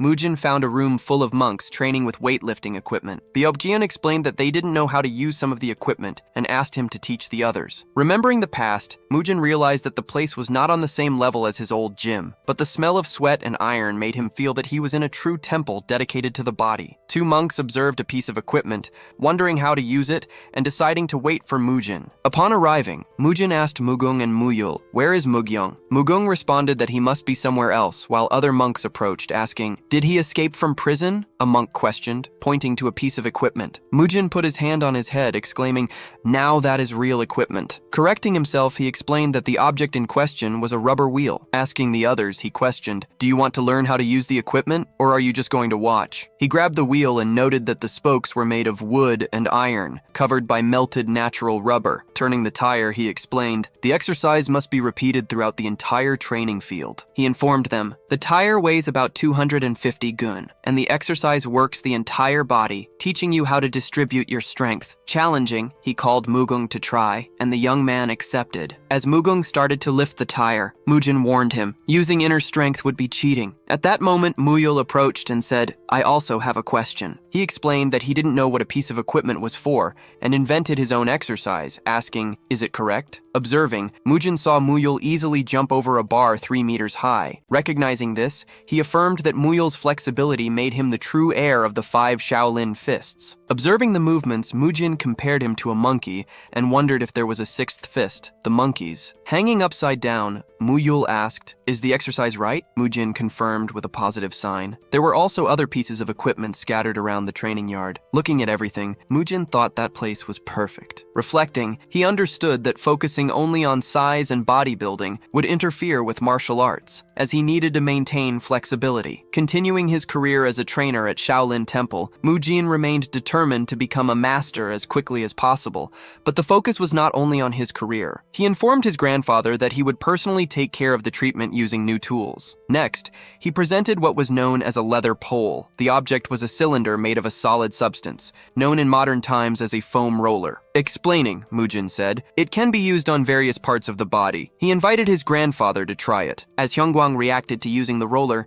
he received a warning to be careful and go slow. Clarifying, Mujin said, "Your muscles are stiff, and it will hurt at first, but with time, they will relax." Deciding at that moment, Hyong Wang affirmed that everyone should use that tool to free themselves from the obsession of learning through suffering. Changing the subject, his grandfather asked how Mujin's training was going. Observing carefully, the master noted that qi flowed more freely through his grandson's body since the last time he saw him. Satisfied, Mujin said, "All this hard training must be paying off." Silent for an instant, Hyong Wang continued observing. Turning, he took something that was hidden and said, "I knew this would happen." He handed Mujin a map and a message, while the young man asked, "Who is the message for?" Hyong Wang questioned, "Do you remember when you learned the 5 fists?" Mujin confirmed that he learned to connect and combine the movements. Then, his grandfather handed over the paper saying, "The next place will also be of great help." This left the young man suspicious. Limiting himself to that, he affirmed, Mujin will understand when he gets there. Meanwhile, a man drank from a gourd. Fallen on the ground, a disciple complained. At that rate, we won't even be able to catch a fly. Please, go slower. Refusing, his master Hyegwan affirmed. That way, everyone would become lazy. Ordering firmly, the chief of the Death Demon Brigade commanded them to hurry. Mujin's name was called. Thanks to all the training, Mujin reached a reliable level of inner strength. With a message from Master Hyong Wang in hand, he heads to the Death Demon Brigade. But he feels a slight nervousness, as the training would be with Hyegwan, the brigade chief. Finally arriving, he faces the immense temple gates. Inside, Hyegwan demands that the monks attack with more will and stop being cowards. Threatening them, he says, I will feed you to the wolves. Advancing all at once, the group of disciples rushes against him. Hyegwan merely throws a bottle into the air and hits a monk in the face with his staff. Next, he strikes 2 other apprentices. Accusing him of predictable movements, one of the monks speaks as Hyegwan leaps into the air. But the tip of the staff hits another disciple's head. Seeing an opening, one of the men tries to attack his back. Then spinning, he hits 2 monks at once with his staff. Surprised, one of the disciples realizes that the attack was deflected. Defending himself, Hyegwan deals with multiple staff attacks at the same time. Laughing at the situation, he demonstrates complete control, and all the disciples are struck simultaneously. Catching the thrown bottle in the air, he holds it naturally. With everyone on the ground, he calls the monks useless. But Mugyong stands up and prepares the attack called the 18 Hands of Dharma. Advancing, he delivers a swift blow. Leaping over him, Hyegwan asks, Did you see how easy it is to dodge? And hits him with a powerful blow to the back. With the young man fallen, he states, Mugyong failed to control his bloodlust, but he ended up saving everyone. Approaching, a disciple announces that Mujin has arrived with a message for the master. Formally introducing himself, Mujin declares himself a 3rd-generation disciple before Master Hyegwan. Looking at him, Hyegwan takes on a confused expression. Then he starts to laugh and points at the young man's hair. Taking the message, he asks, Did Hyongong from the Hall of Discipline allow that? Reading the content, he comments that the note asks him to train Mujin, who should be completing a month of meditation. Questioning, Hyegwan asks, Did the boy know what was written? Mujin replies, I didn't read it. Explaining next, he states, The message authorizes me to teach in my own way. Pointing to the fallen men, Mujin asks, Is that what you're talking about? Hyegwan confirms. Declaring simply, the master says, There is no better training than a real fight. Explaining, he states, The Death Demon Brigade faces true evil, incapable of redemption. The brigade exists to combat the worst members of the demonic cult. Warning, he says, anyone who doesn't fight with everything will be easily defeated. He adds, I won't go easy on Mujin. Starting to say that he would submit, Mujin is interrupted when a staff grazes past his face. Leaping towards him, Hyegwan shouts, There's no reason to wait! Let's fight! Questioning, the young man asks, Is the fight now? The new master replies, Does the enemy usually wait? Sliding to the side, Mujin prepares a counterattack and says, I will do my best. Attacking, Mujin advances, but Hyegwan states, Your strength and speed are still not enough. Noticing something, he observes that the young man used the iron shirt technique. At that moment, Mujin had used the technique to protect his face. Commenting, Hyegwan praises the innovative way he combines the movements of the diamond fist. Even being hit by kicks and punches, he admits, the connection of his movements isn't bad. But throwing sand in his face, he points out, the transition between his strikes is not smooth at all. Accusing him, Mujin calls that cheating, but Hyegwan retorts, the enemy will do anything to win. Attacking again, the master says, You need to descend to their level instead of complaining about cheating. Noticing again, he observes the young man's haircut, impressed that Hyongong had allowed it. As he observes the young man's persistence, Hyegwan decides that he will make Mugyong try the hairstyle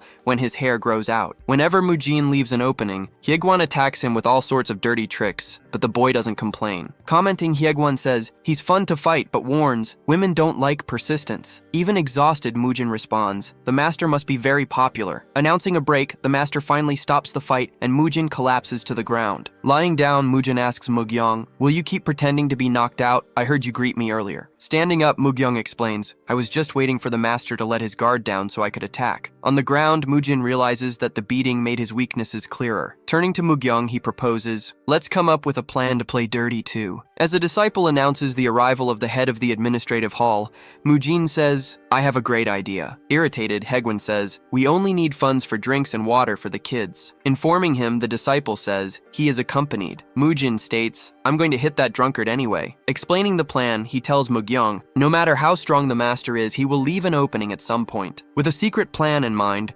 Mujin asks his companion to strike the master as soon as he advances. Mugyong doubts the plan, saying it won't work against that monster, but Mujin guarantees it will. He explains that the plan will work if the target still has some sense of gratitude. Complaining, Hyegwan comments to his disciple about all the fuss caused by a visit. Suddenly, a voice asks, "Is my arrival a problem?" startling the master. Approaching, the person says, "I'm certainly not that unwelcome." Revealing himself, the newcomer is Master Hyong Wang. He says, "I'd be hurt if you'd forgotten me, Hyegwan." Shocked, Hyegwan is speechless, seeing the master there. He can barely believe Hyong Wang is able to stand. Taken by impulse, the brigade master desperately runs toward him. Commenting in a low voice, a monk says, "I've never seen the master act like this, not even in front of the abbot." Agreeing, Mujin affirms, "That brute would never show respect to anyone." But noticing Hyegwan's haste, he warns Mugyong that it's time for the secret plan. Confirming with a smile, Mujin shows he knows Hyegwan better than anyone. Recalling, he remembers that despite his dangerous appearance,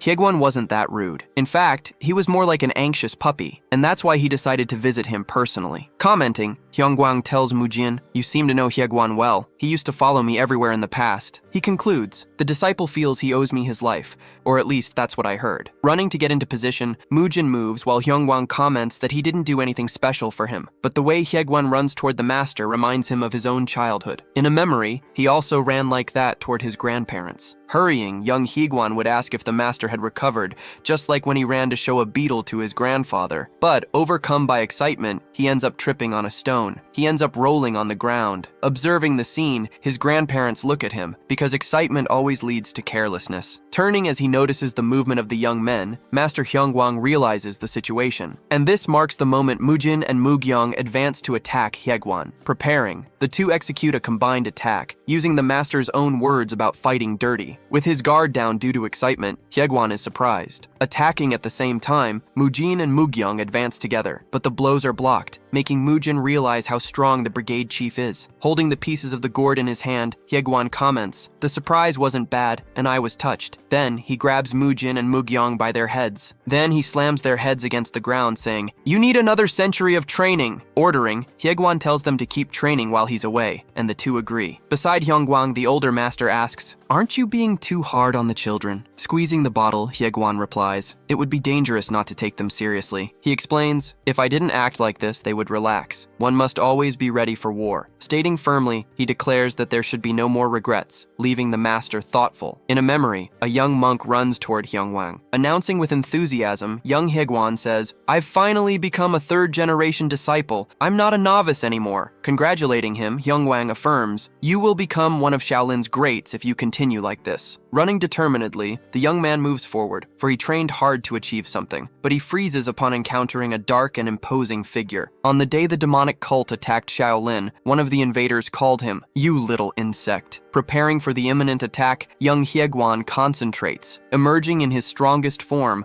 Hyong Wang appears and hits the enemy with a punch. That day, the master saved countless lives, and Hyegwan was the last. As a consequence, his focal point shattered, and he became impotent. It was then that he decided he would never leave those demons in peace. Swearing vengeance, he promised to make them pay personally for what they did. Thus, he took his first steps to become a death demon, and he regrets nothing. Back in the present, Master Hyong Wang observes him in silence. Asking the master questions, "How are you doing?" And Hyegwan responds, "I can bear the burden." Next, Hyong Wang asks him, "Please look after that boy from time to time." Explaining, he says, "It's still too early to teach him, as he has now surpassed any level you can comprehend, Hyegwan." Asking for a sip, Hyong Wang requests the drink, leaving Hyegwan surprised to learn that the master drinks alcohol. Remembering the past, he recalls when he denied it was an alcoholic beverage and had to quickly hide the bottle. Questioning carefully, Hyegwan asks, "Master, are you all right?" As he watches him drink directly from the gourd. Smiling, Hyong Wang declares, "This water is delicious," leaving the disciple surprised. Then, Hyegwan takes the bottle back and offers the honor of serving a drink to the master. Meanwhile, in the courtyard, Mujin and Mugyong train together, and in the pagoda, Hyong Wang and Hyegwan exchange drinks. The scene was unusual at Shaolin Temple, but it was worth seeing. But Yeonmyung, head of the administrative hall, worries about the finances needed to feed the disciples. Observing from afar, he fears he won't be able to accept new monks next year because of the situation, placing all the blame on those two rascals. Mujin comments that Mugyong has also grown grown stronger, crediting it to his training since arriving. With constant combat, it would be strange if he hadn't improved, but something catches his attention. Questioning himself, he starts to wonder what is wrong with the head of the administrative hall. Quickly understanding, he realizes the situation. If the person in charge of the budget was sighing with a heavy look, that couldn't continue. As Ganghyuk, a former gym owner, he knew that feeling well. Commenting to Mugyeong, Mujin says that he recognizes that look and that things must be difficult right now. Living apart from the outside world, the Shaolin Temple represents the pinnacle of martial arts. But that doesn't mean it's free from basic needs, as it depends on visitors' donations. With money from the sect clans, it was never difficult to sustain themselves. One monk tells another, "Pick up that fallen coin before it rolls away, because the administrative hall is saving every penny." Questioning, the other disciple wonders if the situation is so bad that they're worried about every coin. Commenting in a low voice, a monk asks, "Are we poor because of Mujin?" His colleague confirms, "In a way, yes." It all started when Mugyeong was bullied by disciples of the sect clan, and Mujin intervened to save him. The punishment imposed on the aggressors was severe. Mutai's group had their key centers destroyed,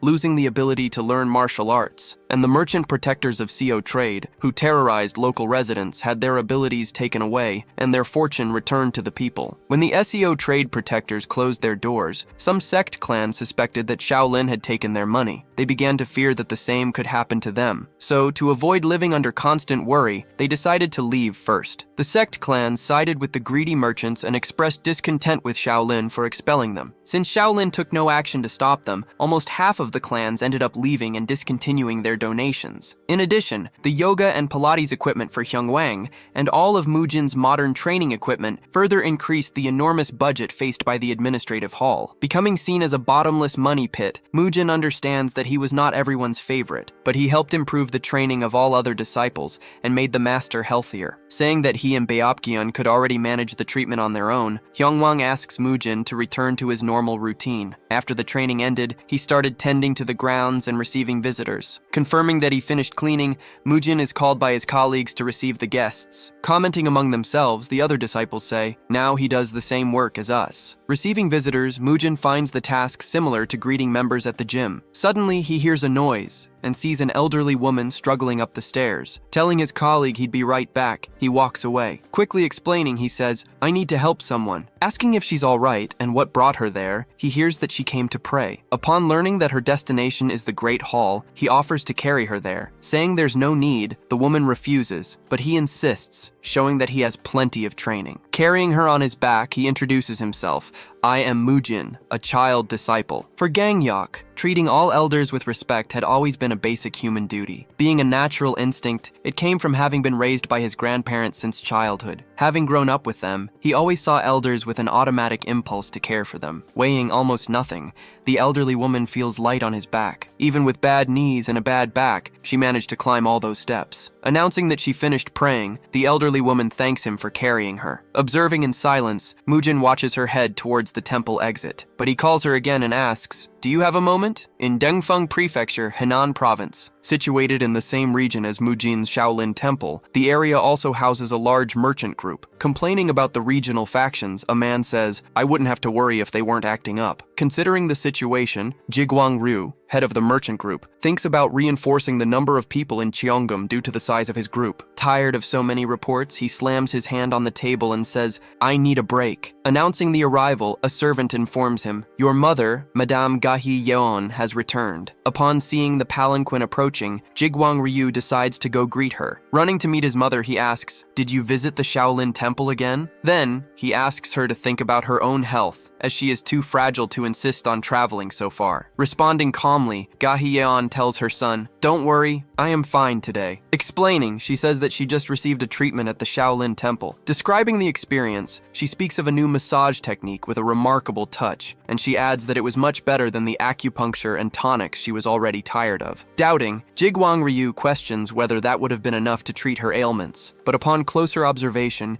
he notices that his mother's appearance is better, and even the tremors in her leg have subsided. Impressed by the young monk's skill, he decides decides that he will go to the temple the next day to meet him. In his room, Mujin remains thoughtful, for even though he had helped the elderly woman, he felt uneasy. It wasn't because she reminded him of his grandmother, nor because she was surprisingly rich. The problem was in the palanquin's inscription, which read, Celestial Flow Merchant Group. Recognizing the name, he remembers that it was one of the 5 great merchant groups in the universe of The Fall of the Sinister Faction. And in that story, they were not on the friendly side, but part of the enemy faction. Mujin introduces himself, saying he is a 3rd-generation disciple, but asks to be called just Mujin. Thanking him for the visit, Gahiyeon says he is adorable. Questioning, Jigwang Ryu asks if he was the one who treated his mother. The young man replies, it was nothing. Smiling, the lady says she is happy to see him again, and that she returned to pray and receive another massage. Jokingly, she comments that she would introduce him to her granddaughter if he weren't a monk, but Mujin invites her to bring her next time. Observing the scene, Jigwang Ryu notes that even his own grandchildren aren't as affectionate, while his mother says that she will really bring her. Happy, the young man rejoices at seeing the lady smile. Turning his gaze, Mujin stares at Jigwang Ryu, recognizing him as the head of the merchant group. Perceiving the current situation, he understands that for now, they are just a merchant group. But he remembers that in the novel, the Celestial Flow Group was involved in crimes such as drug dealing and human trafficking. And even though they weren't official allies of the villain, they clearly maintained some kind of agreement. Concluding, he decides that they haven't been corrupted yet and that he can discover the connection by getting closer. Noticing his gaze,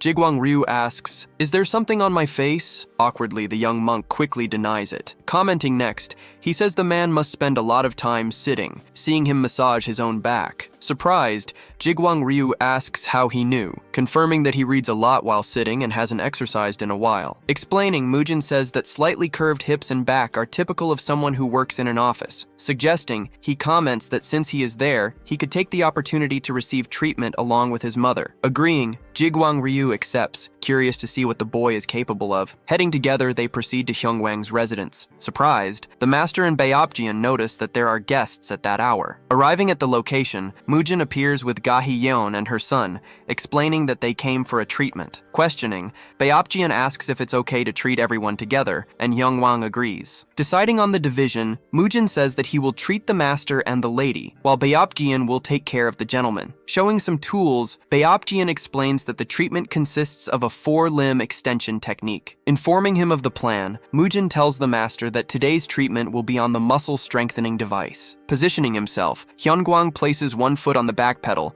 grips the front handle, and pushes backward. Commenting on the sensation, he says that even though it's his first time on the device, he can already feel the effect. Guiding him, Mujin asks him to let him know when his legs get tired so they can move to the next position. Turning next, he invites the lady to try the spinal correction chair. Helping her to sit, he asks her to position herself in the hollow area and lean back. Commenting with slight discomfort, the lady says, even lying down seems to hurt now. While Hyong Wang exercises, Mujin asks how she feels, and the lady replies that she trusts he would never make her do anything dangerous. Revealing the situation, Hyong Wang says that he has been receiving treatment from Mujin for some time, which leads the lady to question the necessity, as he seems so healthy. Explaining calmly, the master says that he was in a much worse condition before, leading the lady to conclude that Mujin has a golden touch. Amidst laughter and light conversations, the place begins to resemble more of a rehabilitation center for the elderly than a temple. Curious, Baeopjian asks Jigwang Ryu about the 4-limb extension technique, and the man replies, it was very good. Detailing the experience, he explains that it was quite painful at first, but the pain lessened over time, leaving only a feeling of relaxation. Grateful,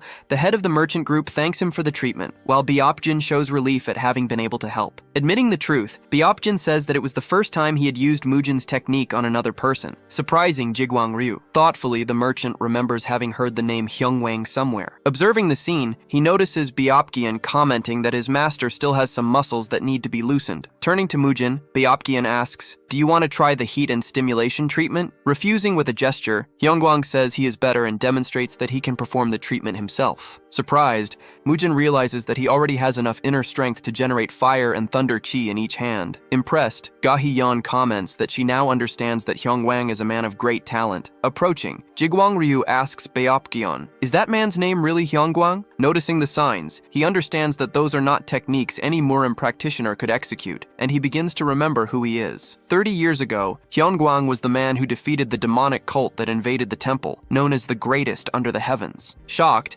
Jigwang Ryu can barely believe that the man in front of him is the legendary divine monk of Shaolin. Recalling the rumors, he remembers whispers saying that the master had been incapacitated after the demonic cult's attack. Observing the recovery, he concludes that the four-limb extension technique was able to cure him. Reflecting in silence, Jigwang Ryu begins to think that this encounter might have been destined to happen. The treatment he and his mother received was, without a doubt, truly effective, coming from the legendary master who had once lost his powers. And that four-limb extension technique had been created by the young Mujin. There was no longer any doubt. That boy was truly special. As evening falls, Gahiyeon thanks him again for the day, and Mujin replies, "It was a pleasure." Hyong Wang applies the treatment to the lady's arm, and she comments, "The sensation is pleasant." Later that night, Mujin says goodbye to Jigwang Ryu, but the man asks for a moment before leaving. He says that he will return early the next morning to talk and asks to be taken to the administrative hall. Mujin agrees to accompany him, but asks what the reason for the visit is. Jigwang Ryu replies, "I will explain tomorrow, as the matter also involves you." The young man agrees to inform those responsible,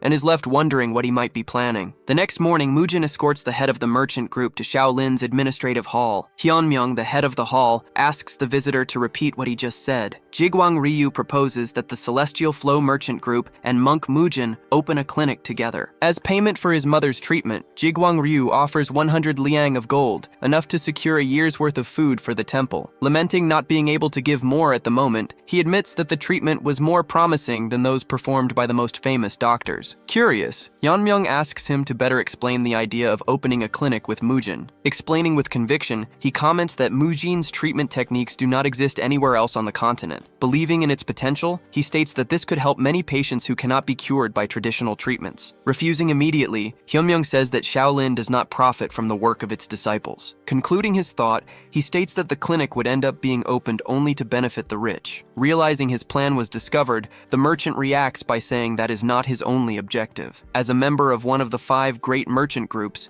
he reminds them that he has many connections. Reflecting on this, Jigwang Ryu realized that using Mujin's treatment on the elderly and wealthy would be highly profitable. Deciding cautiously, he concludes that he first needs to build a close relationship with Shaolin. Proposing an agreement, he suggests that half of the profits be allocated to Shaolin to help those in need. However, Hyunmyoung argues that building trust requires a lot of time and sincerity, and that a single misunderstanding can destroy it. Finding all of it bothersome, the head of the administrative hall shows impatience. Questioning silently, he wonders why they would refuse since they need the money. Spotting an opportunity, Mujin realizes he can use his experience as a gym owner in that situation. Asking for permission, he requests to speak. Speaking cautiously, he states that he believes he has an idea. Recalling the central point, he comments that the problem would be treating only the rich, something the master confirms. He then suggests treating everyone without distinction between rich and poor. Confused, the two men stare at him and ask what he means by that. Explaining logically, he states that if the same treatment fee is set, the poor will not be able to pay, which would decrease demand. Therefore, he proposes they create 2 facilities instead of just one. One would be open to everyone, free of charge, while the other would be reserved for the rich. Beginning to question the idea, Jigwang Ryu tries to interrupt, but Mujin asks him to continue. Anticipating the reaction, he states that the rich will complain about being the only ones to pay. The free facility would use the basic 4-limb extension technique with a daily schedule. The paid facility, on the other hand,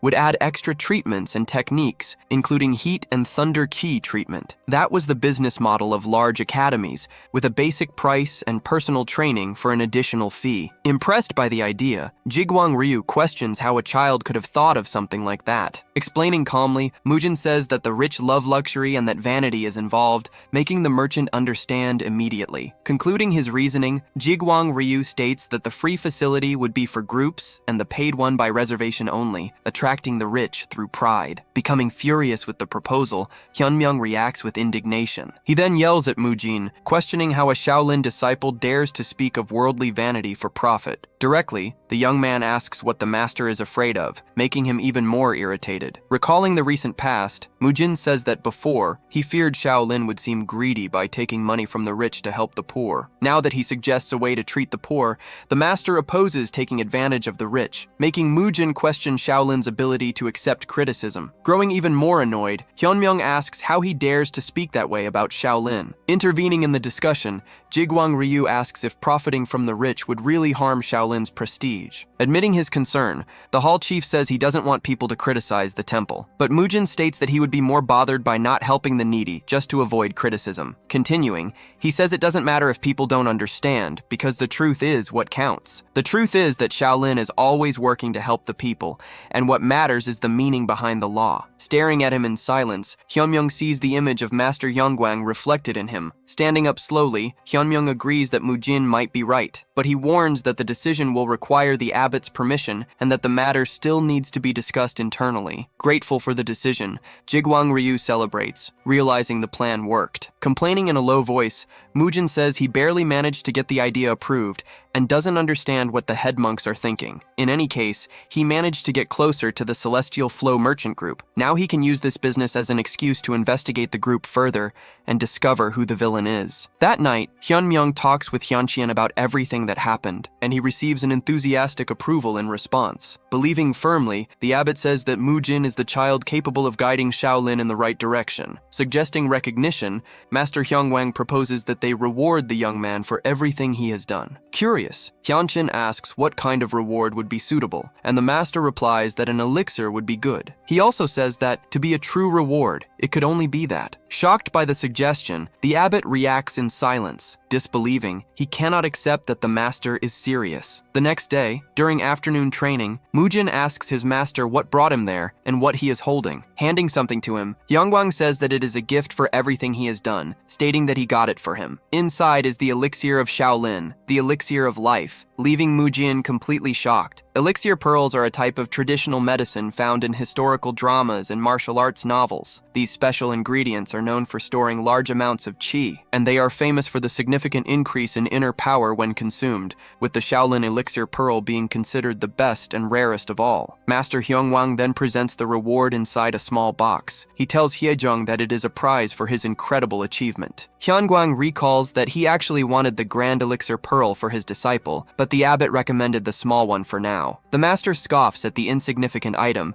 but states that it is still a reason to celebrate, while Hyejung decides to ignore the comment. Hyejung asks if they don't consider him ready for the bigger pearl, but Hyungwang simply says, "You will understand when you take this one." Then, the master encourages him to take it right now, assuring him that he will help with the process. Hyejung accepts enthusiastically, as it's not every day one receives such a rare offer. They arrive at a pavilion hidden in the middle of the forest, a good spot with plenty of qi flowing naturally. Sitting down, the master explains that absorbing the qi from an elixir will be different and will work in the opposite direction of the usual method. The normal technique involves slowly breathing in qi, but with an elixir, the energy flows directly into the stomach. Hyejung concludes that instead of focusing on breathing, he needs to focus on the qi of the elixir itself, and his master confirms. But Hyungwang warns him that if he is greedy and tries to retain all the energy, he will fall into a state known as the fiery demon. Hyejung states that he understands the importance of the task, as he has never seen his master so serious. Then he prepares himself and swallows the pearl in one gulp. Meditating, he feels the power of the small elixir pearl flowing within him. He wonders how to absorb that energy and decides it's time to test his focus technique. Hyejung then activates the Great Buddha focus technique. The qi slides down his throat, reaches his stomach, and spreads throughout his body through his blood vessels. He finally understands why the heroes of martial arts novels seek these items so desperately, and he reminds himself that he needs to absorb as much as he can, as per his grandfather's instruction. 30 minutes later, he starts to sweat and struggle with the process. Hyejung realizes that this is why he was warned not to be greedy, as much of the pearl's qi is escaping. The amount of qi to absorb is simply too great, and he is unable to contain it. He remembers his master's words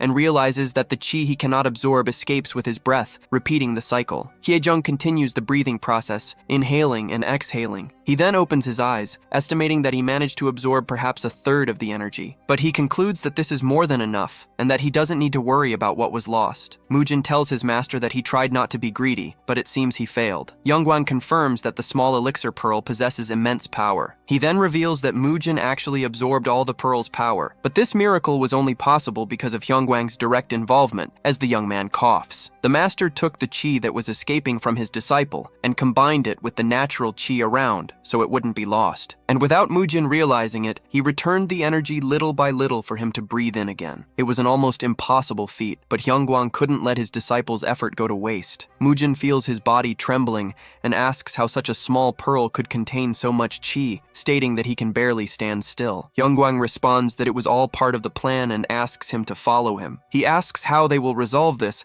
and his master reassures him, saying, "There is an ideal practice for your current state. The best way to calm the immense energy flowing through him is with an unwavering mind." So, he takes him to a waterfall to begin the unwavering mind technique. The reason Hyong Wang brought him there was to help him control the qi and train his mind to calm down. Normally, those who practice supreme yang qi, like Hyedam and his disciples, follow this training. It is a training method to learn to control the excitable and impetuous nature of practitioners of this type of qi. One example is Buddhist chanting while handling a prayer rosary, and another is focusing on recalling happy memories. In other words, the unwavering mind consists of keeping both mind and body calm. Hyong Wang then tells Mujin that after meditating for hours, now is the time to test the movements, and Mujin unleashes the chain-linking fist. After hours of visualizing the forms under the waterfall, Mujin calmed his mind and controlled the flow of his energy. The resulting power was enough to split the waterfall in two, and that is how Mujin became even stronger. He then looks at Hyong Wang. The boy's growth made the old man happy and brought him even more enlightenment. In gratitude, the two shared a long look and bowed to each other. They spent 2 days like this, and then the master asks, "Are you ready?" Before the abbot and other monks, it is said that Mujin is not yet old enough to enter the world, so the five must take care of him. Elsewhere, Jigwang Ryu reports that most of the preparations are complete. They just need to go to Dongfeng Prefecture to verify. The abbot thanks Mujin for everything he has done, and Hyongwang instructs him, "Go, work hard, and return." Mujin thanks him for the trust placed in him and promises that Shaolin and the Celestial Flow Merchant Group will work together. He then states that they will help as many people as they can to overcome the crisis they are facing. Hyongwang agrees with his disciple's words. Then the master wishes him a good journey, and Mujin thanks him as he moves away from the temple. In a dark room, a woman sitting at a table is asked if they can go now. Then, a voice calls her by the name Lady Xiaohua.